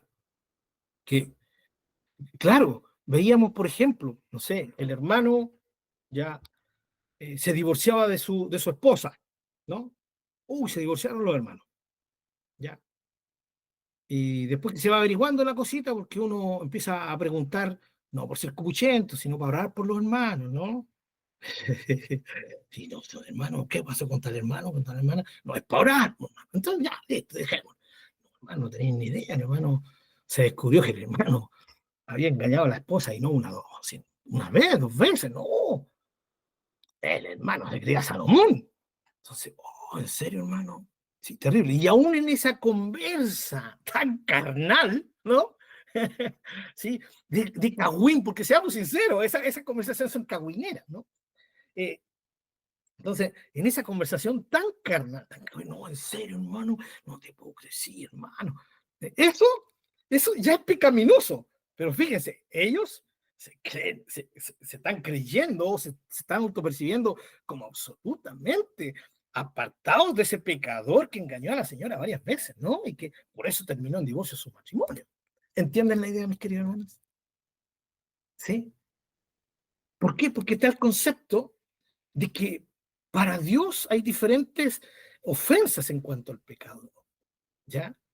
Eh, Fíjense que cuando la Biblia nos enseña de que, por ejemplo, de que el Señor Jesucristo dijo que iba a ser peor el castigo para Corazín y Betsaida, que eran lugares, pueblos de Israel donde Jesús predicó, iba a ser más terrible el castigo para ellos que para Sodoma y Gomorra. ¡Wow! Eso es potente, ¿no? O sea, nosotros qué se nos viene, hermano. ¡Wow! Sodoma y Gomorra, pecado de homosexualidad. Bueno, yo no estoy a favor de la homosexualidad para nada, no. Pero tenemos que ser directos en lo que la palabra del Señor nos dice. Y Jesús estaba hablando de eso. Entonces, wow, ¿qué puede ser más terrible que la homosexualidad? Y muchas veces en nuestro concepto eso es un pecado terrible, ¿sí? Porque aparentemente socialmente terrible. O porque está en nuestra cultura. Nosotros los viejos, por mano, los, nuevos, los chicos nuevos, tristemente están creciendo con otra perspectiva. Tristemente, ¿no? Dibujos animados de niños que se le han ido metiendo en la cabecita a nuestros niños hoy en día, ¿no? Pero a nosotros los viejos ya fuimos moldeados de una manera. Entonces, el pecado de la homosexualidad, del lesbianismo y todas estas cosas que para el cristiano, no, eso es pecado, ¿sí? Pero resulta que Jesús dice que va a ser más terrible el castigo para estas ciudades que escucharon el Evangelio y vieron los milagros del Señor. Porque Jesús dice, ¿cierto? Porque si en esas ciudades se hubieran hecho los milagros que se hicieron en ustedes, sí, lo más probable es que sí hayan creído y se hayan arrepentido. ¡Wow! No sé si entienden a lo que quiero llegar, mis queridos hermanos. En esta opción, generalmente uno toma, ¿cuál es el concepto? ¿Cómo mira esto? ¿Ves que hay diferentes pecados que son más terribles unos que otros? No es el fin del Señor mostrarnos eso. El fin del Señor es mostrarnos que el pecado, y eso lo vimos en su momento también en nuestro estudio, ¿cuál es el pecado que permanece? ¿Cuál es el pecado del cual se desbanda todo otro pecado? El pecado de la incredulidad, de rechazar al Señor Jesucristo. Las personas se van a ir, hermanos queridos, a la perdición eterna por sus pecados que cometieron, pero que nunca fueron perdonados por el pecado más terrible que ejercitaron. Y ese pecado fue no creer en el Señor Jesucristo. El Espíritu Santo convence al mundo de pecado, ¿sí? Por cuanto no han creído en el Señor. Juan 3:36. Porque todo aquel que cree, ¿cierto?, es salvado. Pero aquel que no cree en el Hijo, ¿sí?, la ira de Dios permanece sobre él. Está bajo la ira, bajo condenación. ¿Por qué? No por el pecado de mentira, no por el pecado de adulterio, no por el pecado de robo, no por el pecado del cagüín, del falso testimonio, sino por no creer. Por no creer. Eso es lo que va a ser la razón de que las personas estén o en la eternidad con Dios o en la eternidad sin Dios. Ahora, ¿esto desacredita o le quita peso a cada pecado? No, para nada. Porque al final el Señor va a llamar, ¿sí?, a todos los seres humanos a rendir cuenta de lo bueno y lo malo que hicieron, de sus hechos, ¿sí? Pero van a estar en ese tribunal, ¿ya? Y van a ser enjuiciados y se van a ir perdidos eternamente por la gran razón de no haber creído. Entonces, el fin de esto, de hacer esta diferencia entre estas ciudades, hermanos, fue poner énfasis en que, tristemente, Betsaida y Corazín, si es que no me equivoco en el nombre de las ciudades, no habían creído en el Señor, no creyeron en Jesús. Ahora, volvemos al punto. ¿Significa esto entonces que para Dios todos los pecados son iguales en el sentido de que lo ofenden, por supuesto. Ahora, por supuesto también, ya, que Dios ve el tipo de pecado, de cómo afecta, ¿sí?, a gente alrededor. Y Dios también ve todo eso, porque Dios es un Dios justo, se lo tenemos claro, ¿no? Y este Dios justo sabe cómo va a juzgar cada vida. Él solamente lo sabe, nosotros no lo sabemos. Él tiene un justo, ¿cierto? Y verdadero juicio, como dice el apóstol Pablo en Romanos capítulo 2, justamente en este libro que estamos viendo. Entonces, vuelvo al punto, mis queridos hermanos. Nosotros vemos y tenemos esa perspectiva de que hay pecados que son más terribles que otros. ¿Ya? ¿Por qué? Porque pecado tiene que ver con inmundicia. ¿Ya? Y tristemente también, pecado, lo primero que se le viene al ser humano, lo sexual. ¿Ya? Lo sexual, la inmundicia, ¿ya? La lujuria, la lascivia, todas esas cosas terribles, los submundos, qué terrible, ¿ya? Qué asqueroso. Pero la pregunta es, ¿y la mentira? ¿Y el orgullo? En Proverbios dice que hay 7 cosas que el Señor no puede soportar. ¿Sí? ¿Se recuerdan, no? Y dentro ya está el labio mentiroso, el ojo altivo. Y el Señor no las soporta. Bueno, la palabra del Señor se encarga de dejarnos claro que todo pecado es ofensivo al Señor. Y de ahí donde nosotros tenemos que recordar ahora cómo definimos en nuestros estudios o en qué nos enfocamos para definir el pecado en nuestros estudios. Primera de Juan. ¿Se recuerdan? Toda injusticia es pecado. Toda infracción de la ley es pecado.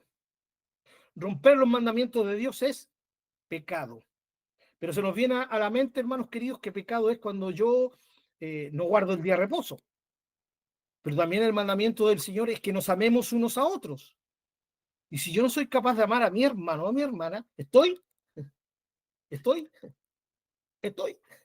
pecando. Pecando. Estoy desobedeciendo. Según Juan, infracción del mandamiento. Pablo dice que es pecado cuando yo hago algo, ¿sí? Y no lo hago en base a la fe. ¿Sí? Santiago dice que yo peco cuando no hago lo que debo hacer. ¿Sí? Es muy amplio el tema del pecado. Pero a nosotros se nos encuadra aquí, ¿no? Aquí, ¿en qué? Todos esos pecados socialmente terribles. Entonces, hermanos, cuando yo entiendo que el pecado es toda injusticia, significa que yo no hice lo que tendría que haber hecho en favor de mi hermano, yo pequé. No, pero hermano, es que eso significa ampliar mucho el panorama. Pero si eso es lo que la palabra de Dios nos quiere enseñar, ¿sí? No poner aquí entre 4 pequeños, ¿cierto?, paredes el pecado, no, es mucho más amplio. Entonces, definir el pecado sencillamente como desobediencia a Dios es muy sano, hermanos. Entonces, bajo esta perspectiva, si yo sé que Dios me dijo, ora por mi hijo, ora por mi hija, y yo no lo hice, ¿qué ocurrió? Pequé. Ah, no, pero es que, ¿cómo tanto, hermano? Pero ¿por qué no? Si estoy viendo en la definición de la palabra de que toda injusticia es pecado, que desobedecer a Dios es pecado. Esa es la definición de pecado desde Adán y Eva, hermano. Desobedecer a Dios. Hermanos, Jonás, ¿qué le dijo Dios? Anda. ¿Qué hizo Jonás? Desobedeció. ¿Cierto que es así o no? Si no creen, recuérdense el cantito. Jonás no le hizo caso a la palabra de Dios. No le hizo caso, se fue en contra, desobedeció. ¿Qué es lo que estaba haciendo Jonás? Estaba actuando en pecado, bajo la perspectiva de maldad. Pero yo entiendo, hermanos queridos, sé que tal vez no siempre nos es fácil asimilar esto, pero esto es lo que la palabra de Dios nos dice. Y tenemos que sacarnos nuestras casillas, que tal vez nos heredaron, hermanos, ya algunas enseñanzas, e ir a la palabra. Mis queridos hermanos, yo les estoy mostrando con la palabra lo que Dios dice. ¿Sí? Entonces, aquí el tema es, usted tiene que tomar todo lo que el hermano Pablo le está compartiendo, agarrarlo y luego, ¿cierto?, masticarlo, ¿ya? No voy a decir rumiarlo, que una vez dije, ¿cierto?, dije eso y dijeron, che, que eso era vaca, hermano, me dijeron. Así que no, desde ahí ya decir rumiar nunca más, ¿ya? Entonces, pero sí, masticarlo, eso de meditar en la palabra. Déjese convencer por la palabra del Señor. Entonces, bajo esta perspectiva, por supuesto, cuando un cristiano es veleidoso, cuando un cristiano mira en menos a su hermano, no está actuando en amor, y el mandamiento es ama a tu hermano, ¿qué está haciendo el cristiano ahí? Está pecando. Está pecando. Menos cuando la palabra del Señor dice que tenemos que perdonar y no perdono. Y yo sé que no es fácil. Estoy pecando. Es que tú no tienes ni idea, hermano, lo que significa tener que perdonar a mi hermano. Ese al que le presté plata. Yo tengo un amigo, hermano, un amigo muy cercano, que dice, "Che, es el tal", no voy a dar nombre, ese tal, ¿no? Entonces, cada vez que sale una cosa así como sinvergüenza, dice, como ese tal. Sí. ¿Por qué? Porque le dé plata, pues, hermano. ¿Ya? Y mi amigo dice, ¿qué? Si son tantas, tan poca plata, pero igual, pues me dice, si el tema está en la actitud, pues, hermano, la actitud. Entonces, bueno, sea por la cantidad de plata que le prestaste, la actitud, la palabra te dice lo mismo, ¿o no? Tienes que perdonar, ya, ya, lo voy a perdonar, pero que el Señor se lo tome en cuenta, que el Señor se la cobre, ya. Entonces, pasa eso, hermano.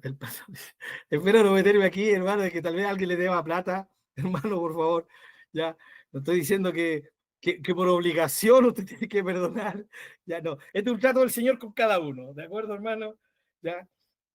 Así que, no, yo he prestado plata, pero han sido 100 pesos, 200 pesos.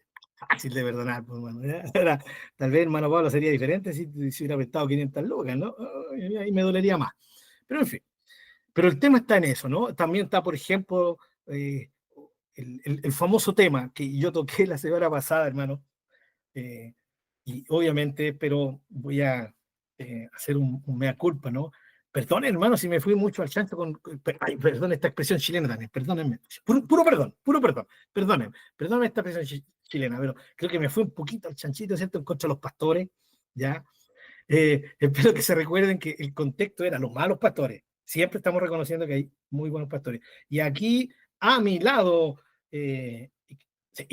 izquierdo, en la pantalla en mi computador, está mi querido pastor Raúl, a quien yo honro en el Señor, ya públicamente que lo reconozco como un verdadero hombre de Dios. ¿Ya? Después me pasa las 5 lucas que le cobré pastor por decir eso. ¿Ya? No, es un hombre de Dios y yo sé que muchos de los que estamos aquí presentes lo reconocemos, ¿sí? Y como él hay muchos otros, yo eso lo tengo claro. ¿Ya? Y cuando hablo de los malos pastores, estoy hablando de los malos pastores nomás, ¿no? Ya, pero volviendo a ese punto, que salió por fiarte, hermano Pablo, ¿ya? Estos personajes, hermano, de verdad, hermano, yo no tengo que exagerar para decir esto. Tengo que ir a la palabra. Tengo que ir a la palabra. Y la palabra del Señor dice, ya, que los falsos maestros, los falsos apóstoles, ¿sí? Se benefician, ¿ya? De las ovejas. Esto Pablo lo dice en el contexto de Primera de Corintios, capítulo 11, ¿ya? Y Pablo habla de ellos, Pablo, el apóstol, no yo, dice, ministros de Satanás, ¿sí? Ministros de Satanás. Se disfrazan como ministros de luz, pero son ministros de Satanás. O sea, por favor, hermano, es muy fuerte la expresión del apóstol, ¿ya? Muy fuerte. ¿Ya? Pablo ocupa, les da vuelta a los rabinos judíos el término perros en Filipenses, capítulo 3, versículo 2, creo. Guárdense de los perros. Fuerte, ¿no? Pablo en el contexto de Gálatas les dice, ojalá se mutilasen. Oh, eso es fuerte, es fuerte. Pablito no era tan amorosito como ustedes creen, hermano. No, era bravo, hermano Pablo. No, no. Creo que lo que el Espíritu Santo quiso que entendiéramos era lo terrible que esta gente hacía. Y eran gente que estaba camuflada dentro de la iglesia. La pregunta, hermano, ¿tengo que yo rebuscar una situación para decir que esta gente es pecadora? ¿Nos basta con el título ministros de Satanás? ¿Sí? Con eso ya me están diciendo que son personas que son motivadas absolutamente por pecaminosidad. ¿Y qué es lo que es la pecaminosidad? No es otra forma que una forma de decir expresión de pecado. Toda esta gente, todos estos líderes que se han hecho ricos a costa de la gente, están en pecado, hermanos. Eso es pecado abierto. Cuando el Señor nos ordenó, ¿sí? Porque fue una orden, el mayor debe servir al menor. ¿Sí? Y cuando el mayor no está sirviendo al menor, ¿qué está haciendo? Está desobedeciendo al maestro. Y eso es pecado. Entonces la pregunta, hermanos, ¿es el cristiano peca? Tristemente sí. Cada vez que no obedezco al Señor, cada vez que fallo en obedecer la voluntad de Dios, cada vez que fallo en el blanco, porque eso significa literalmente en griego el pecado, fallar el blanco. ¿Y cuál es el blanco? Es la voluntad de Dios. Cada vez que no hago su voluntad, estoy pecando. Bajo esa perspectiva, ¿un cristiano peca? Por supuesto. Lo que el cristiano, y aquí entra lo que decía mi hermana Miriam, ¿cierto? Lo que el cristiano lo diferencia de alguien que no es cristiano, es que el cristiano no debería pecar. ¿Sí? O sea, nunca tiene que estar la intención de pecar. Ahora, tristemente, cada vez que pecamos es voluntariamente, pero no es algo que nos caracterice. ¿Se recuerdan, hermanos queridos? Romanos 6. Vuelvo a Romanos 6. Las palabras, los términos que compartí. Versículo 1, perseveraremos en el pecado. Versículo 2, ¿cómo viviremos aún en él? Ya. Pablo dice, no reine el pecado en su cuerpo mortal, o sea, que no sea algo que permanezca en ustedes, algo continuo, ¿ya? Luego dice, presenten sus miembros a Dios, también algo continuo. Siempre el contexto de Romanos 6 está hablando de algo continuo. Y eso es lo que en algunos estudios atrás el hermano Marcelo hizo también alusión de esto, sobre perseverar, creo que también mi hermana Mira en un momento, ya esto de practicar el pecado. Eso es otra cosa. ¿Sí? El cristiano no practica, no permanece en pecado. Y aquí está un poquito lo que decía mi hermano Norman. ¿Qué pasa cuando un cristiano o un supuesto cristiano o una supuesta cristiana se mantiene en un pecado? Hermanos, no significa, hermanos queridos, que no sea hijo de Dios, pero sí significa que está desobedeciendo. ¿Sí? Y para personas como esa es esta alerta, esta llamada de atención. No olviden que para que los que practican tales cosas, la ira de Dios está sobre ellos. No se olviden que los que practican tales cosas no heredarán el reino de Dios. Ahí están esas exhortaciones, esas advertencias en contra de ellos, ¿ya? Y son advertencias que los llaman al arrepentimiento, ¿ya? Y que lo que uno tiene que hacer por estos hermanos es, Señor, convéncele de su pecado, orar en misericordia, ¿no? Orar de tal manera de que el Señor les pueda quebrar, quiebralo, hermano. Señor, quiebra su corazón para que entienda y pueda volver. Porque, hermanos, muchas veces, más de algunos de nosotros tal vez, hemos caído en pecado y el Señor en su gran misericordia nos ha hecho volver. ¿Sí? Volver. Aquí es donde entra la misericordia, el amor. Pero todo esto lo vamos a seguir viendo con la ayuda del Señor más adelante. Quiero terminar con Romanos capítulo 6, a ver si logramos terminar. Fíjense el versículo 15. Pablo aquí ya deja un tremendo cimiento diciéndonos el pecado no se enseñoreará de ustedes. O sea, el dominio del pecado ya no está vigente sobre ustedes. ¡Wow! ¡Qué tremendo! ¡Wow! Esto huele a victoria, hermano. ¿No? Esto huele a victoria. Tenemos la victoria garantizada. 6:15. ¿Qué pues? ¿Pecaremos? Miren, Pablo vuelve al mismo tema. ¿Pecaremos porque no estamos bajo la ley? ¿Qué acaba de decir en el versículo 14? Ya no estamos bajo la ley, sino bajo la gracia. Entonces Pablo dice, también pueden haber algunos pillines que malinterpretaron capítulo 5, versículo 20. Ahora, puede haber alguien que quiera malinterpretar lo que yo acabo de decir, que ya no estamos bajo la ley, por lo tanto, si no estamos bajo la ley, ya no hay nada que nos juzgue. Entonces voy a explicar esto, dice Pablo. ¿Qué pues? ¿Pecaremos porque no estamos bajo la ley, sino bajo la gracia? La misma respuesta, ¿sí o no? En ninguna manera. ¿Dónde escuchamos eso? ¿Dónde leímos eso? Versículo 2. En ninguna manera. O sea, bajo ninguna circunstancia, un creyente verdadero, una creyente verdadera puede vivir, puede mantenerse en pecado, puede usar, sí, que el pecado, que la gracia sobreabunda porque abundó el pecado, ni puede usar como excusa que ya no estamos bajo la ley, sino bajo la gracia, ya para pecar. Y aquí está donde los cristianos dicen, pero que estamos bajo la gracia. O sea, Dios me va a perdonar. Pero más allá, hay algunos que son un poquito más incisivos y dicen, estamos bajo la gracia. Por lo tanto, Dios tiene la obligación de perdonarme. Esta es la gente, como decía el hermano Marcelo, ¿sí? Que viven, no importa lo que hagamos, le damos nomás, total, ya está sellada, ¿cierto? Nuestra entrada al cielo, no importa lo que hagamos. Y que Dios nos libre de este pensamiento, porque no es el del apóstol Pablo, ni el del apóstol Juan, ni del Señor Jesucristo, ni de la Biblia en ninguna parte. Hermanos queridos, en ninguna manera. La gracia no es, ¿sí?, una tarjeta, ¿sí?, VIP para pasar a pecar. Para nada, para nada. Mi hermano Norman o mi hermana Miriam, por favor. Quiero hacerle una pregunta, pero también acotar algo, porque en Primera de Pedro, no sé, yo lo veo así, aquí está la respuesta de que nosotros no debemos pecar. En Primera de Pedro, capítulo 4, porque habla de que Cristo padeció por nosotros en la carne.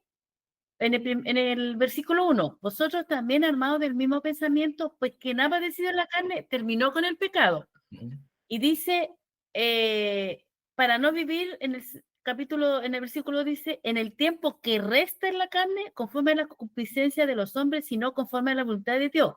Pero aquí nos hace un alcance de nuestra vida pasada. Dice, baste ya el tiempo pasado para haber hecho lo que agrada a los gentiles, andando en las lascivias, concupiscencia, embriagueces, orgía, disipación, abominables, idolatría. ¿Cierto? Porque a ellos les parece que es extraño que nosotros ya no andemos en eso con ellos, dice, estoy parafraseando. El mismo desenfreno, disolución y os ultrajan, nos critican. Cierto. Porque ya nosotros, ya. Pero ellos darán cuenta, dice, preparado al que está, pero ellos darán cuenta al que está preparado para juzgar a los vivos y a los muertos. Porque por eso también ha sido predicado el evangelio a los muertos, cuando nosotros salimos a predicar. Dice, para que sean juzgados en la carne según los hombres, pero vivan en el espíritu según Dios. Más el fin de todas las cosas ya se acerca. Sed pues sobrio y velad en oración. Este versículo quiero que me lo explique. Este que viene ahora. Y ante todo tened entre vosotros ferviente amor, porque el amor cubrirá multitud de pecados. Dice, entre ustedes tengan ferviente amor, porque el amor cubrirá multitud de pecados. Ahí también dicen, no, es que podemos pecar, porque también usan este versículo para decir que podemos pecar, ¿cierto? Pero ¿cuál amor? ¿Cuál ferviente amor? ¿El amor de Cristo o mi amor hacia el hermano? Porque dice, entre vosotros. Y yo entiendo que entre nosotros los hermanos tengamos ferviente amor. ¿Para qué? Para cubrir el pecado del hermano, para taparlo. Por eso estoy preguntando, no entiendo ese versículo. ¿O es el amor de Dios que cubre con su gracia y nos da el perdón del pecado? Esa es mi pregunta, pastor. Ya, mi hermana. A ver, mi hermana Patricia, voy a intentar no olvidarme, pero como se nos está acabando el tiempo, mi hermana Patricia. Si quieres, respóndale a la hermana Miriam. Después yo le hago la pregunta. Sí. Ya, ni un problema. Gracias, hermana. Entonces, vamos rápidamente a la respuesta.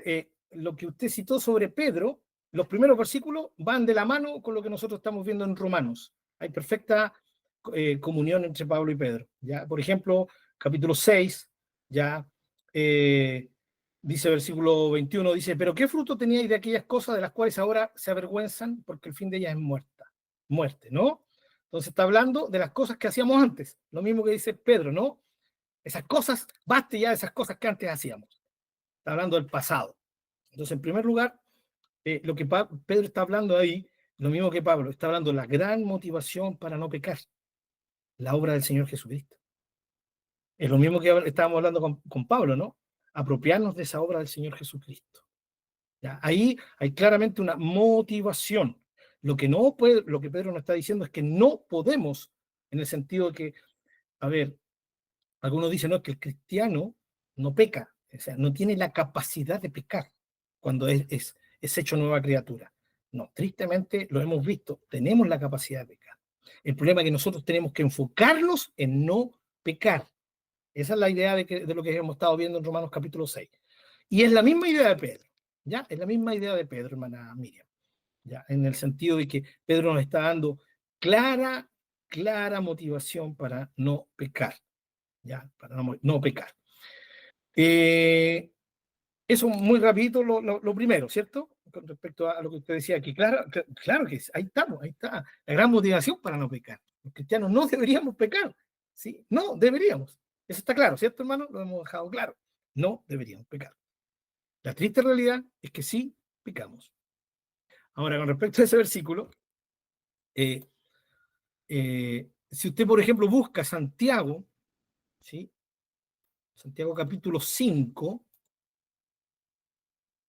Santiago toma algo muy parecido y creo que es la Biblia respondiendo, ¿cierto? O interpretando la misma Biblia. Romanos 5:19 dice, hermanos, si alguno de entre ustedes se ha extraviado de la verdad y alguno le hace volver, sepa que el que haga volver al pecador del error de su camino, salvará de muerte un alma y cubrirá multitud de pecados. Es la misma expresión de Pedro, ¿cierto, mi hermana Miriam? Cubrirá multitud de pecados. ¿Qué se está refiriendo Santiago?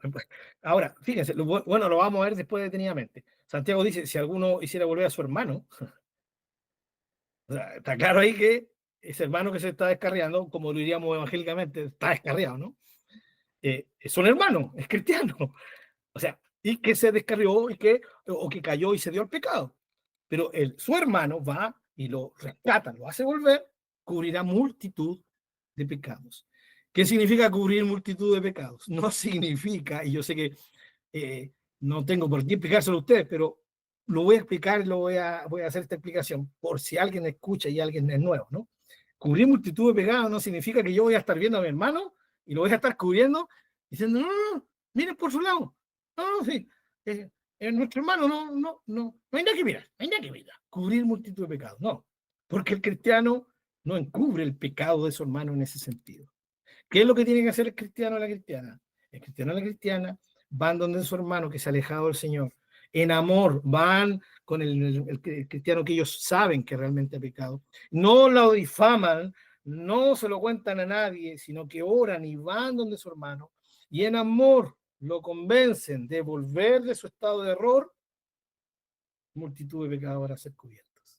Significa que se cubre en amor, no para justificar, ni que yo justifique, ni para que Dios justifique, sino que el hermano al volver, ¿qué va a hacer? Se va a arrepentir. Y al arrepentirse, al volver, porque eso significa volver, ¿no? Al Señor, al arrepentirse, no lo va a hacer ante mí, lo va a hacer ante el Señor. Y cuando hay confesión de pecados, según Juan, hay perdón de pecados. Y de esa forma se conjuga la acción de amor del creyente por su hermano caído, su hermano alejado, que también lo vamos a ver más adelante, ¿ya? Al atraerlo al Señor. Y eso va a hacer que el hermano vuelva al Señor, le pida perdón al Señor y que el Señor lo perdone. Y todos sus pecados que pudo haber cometido van a ser perdonados. Eso es el sentido de cubrir la multitud de pecados. Y Pedro lo dice, ¿cierto? Pero Santiago lo deja un poquito más y más profundamente explícito a qué se refiere, ¿no? Nunca, jamás, nunca va a ser nuestro amor el que pueda cubrir. Yo no tengo la capacidad de cubrir a nadie, no tengo ni la capacidad de cubrirme a mí mismo. Quien nos cubre es el Señor. Pues estamos en Cristo. Y el hermano se alejó de Cristo, pero ahora vuelve a Cristo y tiene acceso al perdón como tiene cualquier cristiano que ha pecado y tal vez no se ha alejado del Señor como él o como ella, pero que sí ya ha pecado y le ha fallado al Señor, tiene que hacerla, tiene que tomar el mismo camino. ¿Sí? El mismo camino. Espero, hermana, miren que haya quedado la respuesta un poquito clara. Si no, después la podemos seguir tratando, ¿ya? Para ver. Ya, mi hermana Patricia, por favor. Y con esto ya vamos terminando con mi hermana Pati. Ya, lo que pasa es que yo siento que a veces nos vamos a la palabra pecado como los típicos pecados que uno conoce del matar, mentir, robar, esas cosas.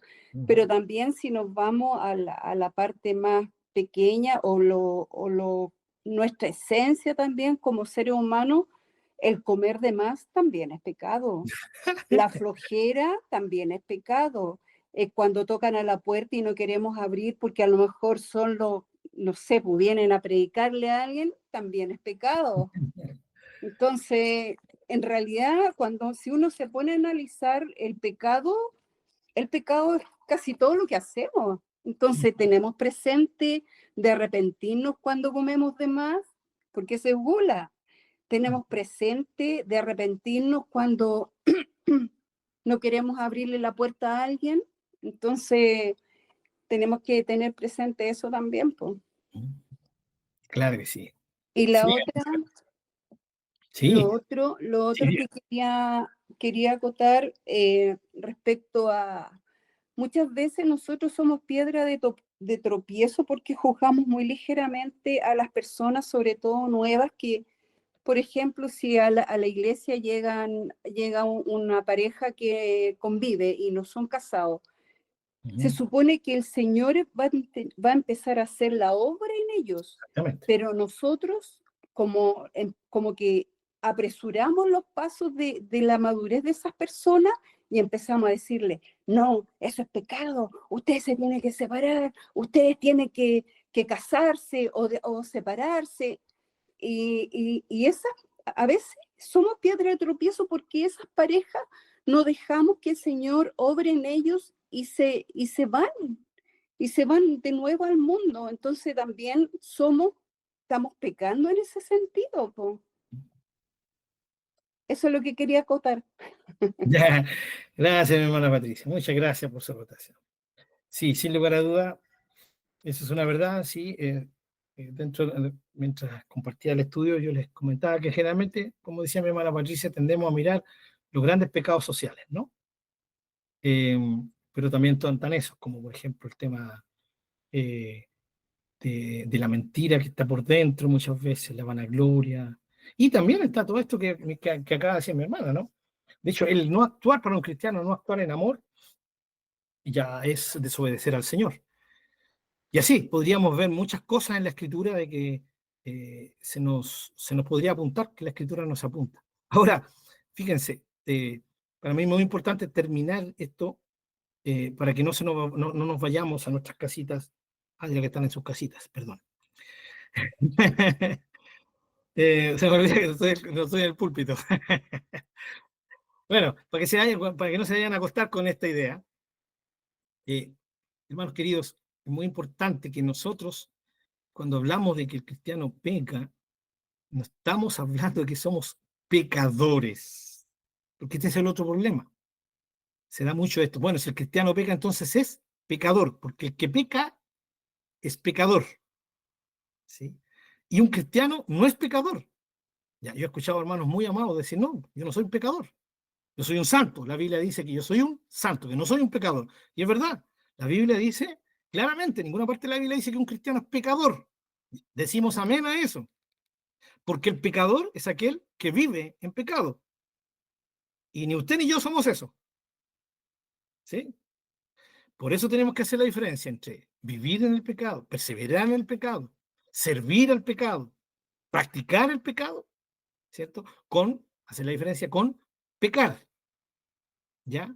Tampoco voy a decir, hermanos, que para un cristiano pecar es un accidente, porque tampoco lo es, ¿sí? Lo vamos a ver un poquito más, porque todo esto es como alivianar el tema, no. Nunca tiene que salir de nuestras mentes, de nuestro corazón, la perspectiva de lo horrible que es el pecado. Siempre, mis queridos hermanos, siempre tiene que estar, porque eso nos va a ayudar también a enfrentarlo cuando nos quiera seducir. Entonces, cuando hablamos de que un cristiano peca, no estamos diciendo que el cristiano es pecador. No, no es un pecador. Lo que sí voy a hacer, con esto quiero terminar, porque sé que estamos pasaditos de la hora, solamente un ejemplo, ya un parámetro, no sé cómo llamarlo, una figura. Si yo salgo a jugar una vez a la semana o una vez a la quincena, salgo a jugar un partido de fútbol, ¿significa que soy futbolista? No, excepto mi hermano Norman, que es más bueno para la pelota. Que yo no sé cómo no está allá en Brasil, mi hermano Norman. ¿Ya? Pero él, pues, él es bueno, siempre practicó eso, ¿no? Pero alguien como yo que no recuerdo la última vez que jugué un partido de fútbol, porque jugar también es pecado, hermanos. No, no, no, no, no, no, para nada, no. Hacer deporte jamás va a ser pecado. ¿Sí? Obviamente, cuando el cristiano enfoca su vida, yo he conocido gente así, cristiano, sé que no es el caso de mi hermano Norman y alabo al Señor por eso, pero sí conozco cristianos que dejan de ir a un culto porque tienen que jugar su partido. Ahí podemos entrar que sí es algo pecaminoso, ¿no? Pero también va a depender de su trato con Dios. Pero no porque yo vaya una vez a las 500 a jugar fútbol y juegue, significa que yo soy futbolista.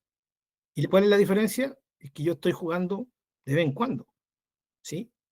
Yo no estoy practicando. El futbolista es alguien que practica.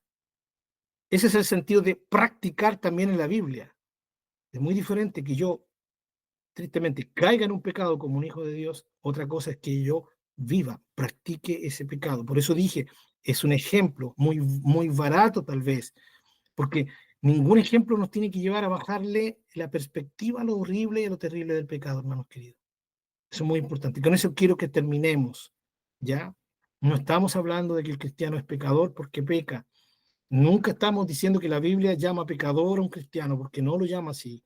Sí lo llama, ¿cierto? Directamente a alguien que comete a un pecado, aunque podríamos tomar la excepción, y que vamos a tener que verlo más detallado, ¿cierto? El capítulo 5, versículo 20, y otros versículos, que dice, sepa que el que haga volver al pecador del error, ahí parece que lo está llamando pecador, ¿no? Pero el sentido no es que sea alguien, hermanos, que sea un pecador como lo fue antes de Cristo, ¿ya? Y esa es la diferencia que tenemos que hacer. Pero hasta ahí nomás vamos a llegar, para así los dejo enganchados con el tema de pecador para la próxima clase, con la ayuda del Señor. Y bueno, dar gracias por terminar siendo por mi hermana Patricia, por su comentario, por supuesto, hermana. ¿Sí? Ahora, los hijos de Dios, para eso estamos, para no vivir, ¿ya? Para no tener que vivir una vida donde la mayor cantidad de cosas que hagamos sea pecado, ¿cierto? Sino que la mayor cantidad de cosas que hagamos honren al Señor.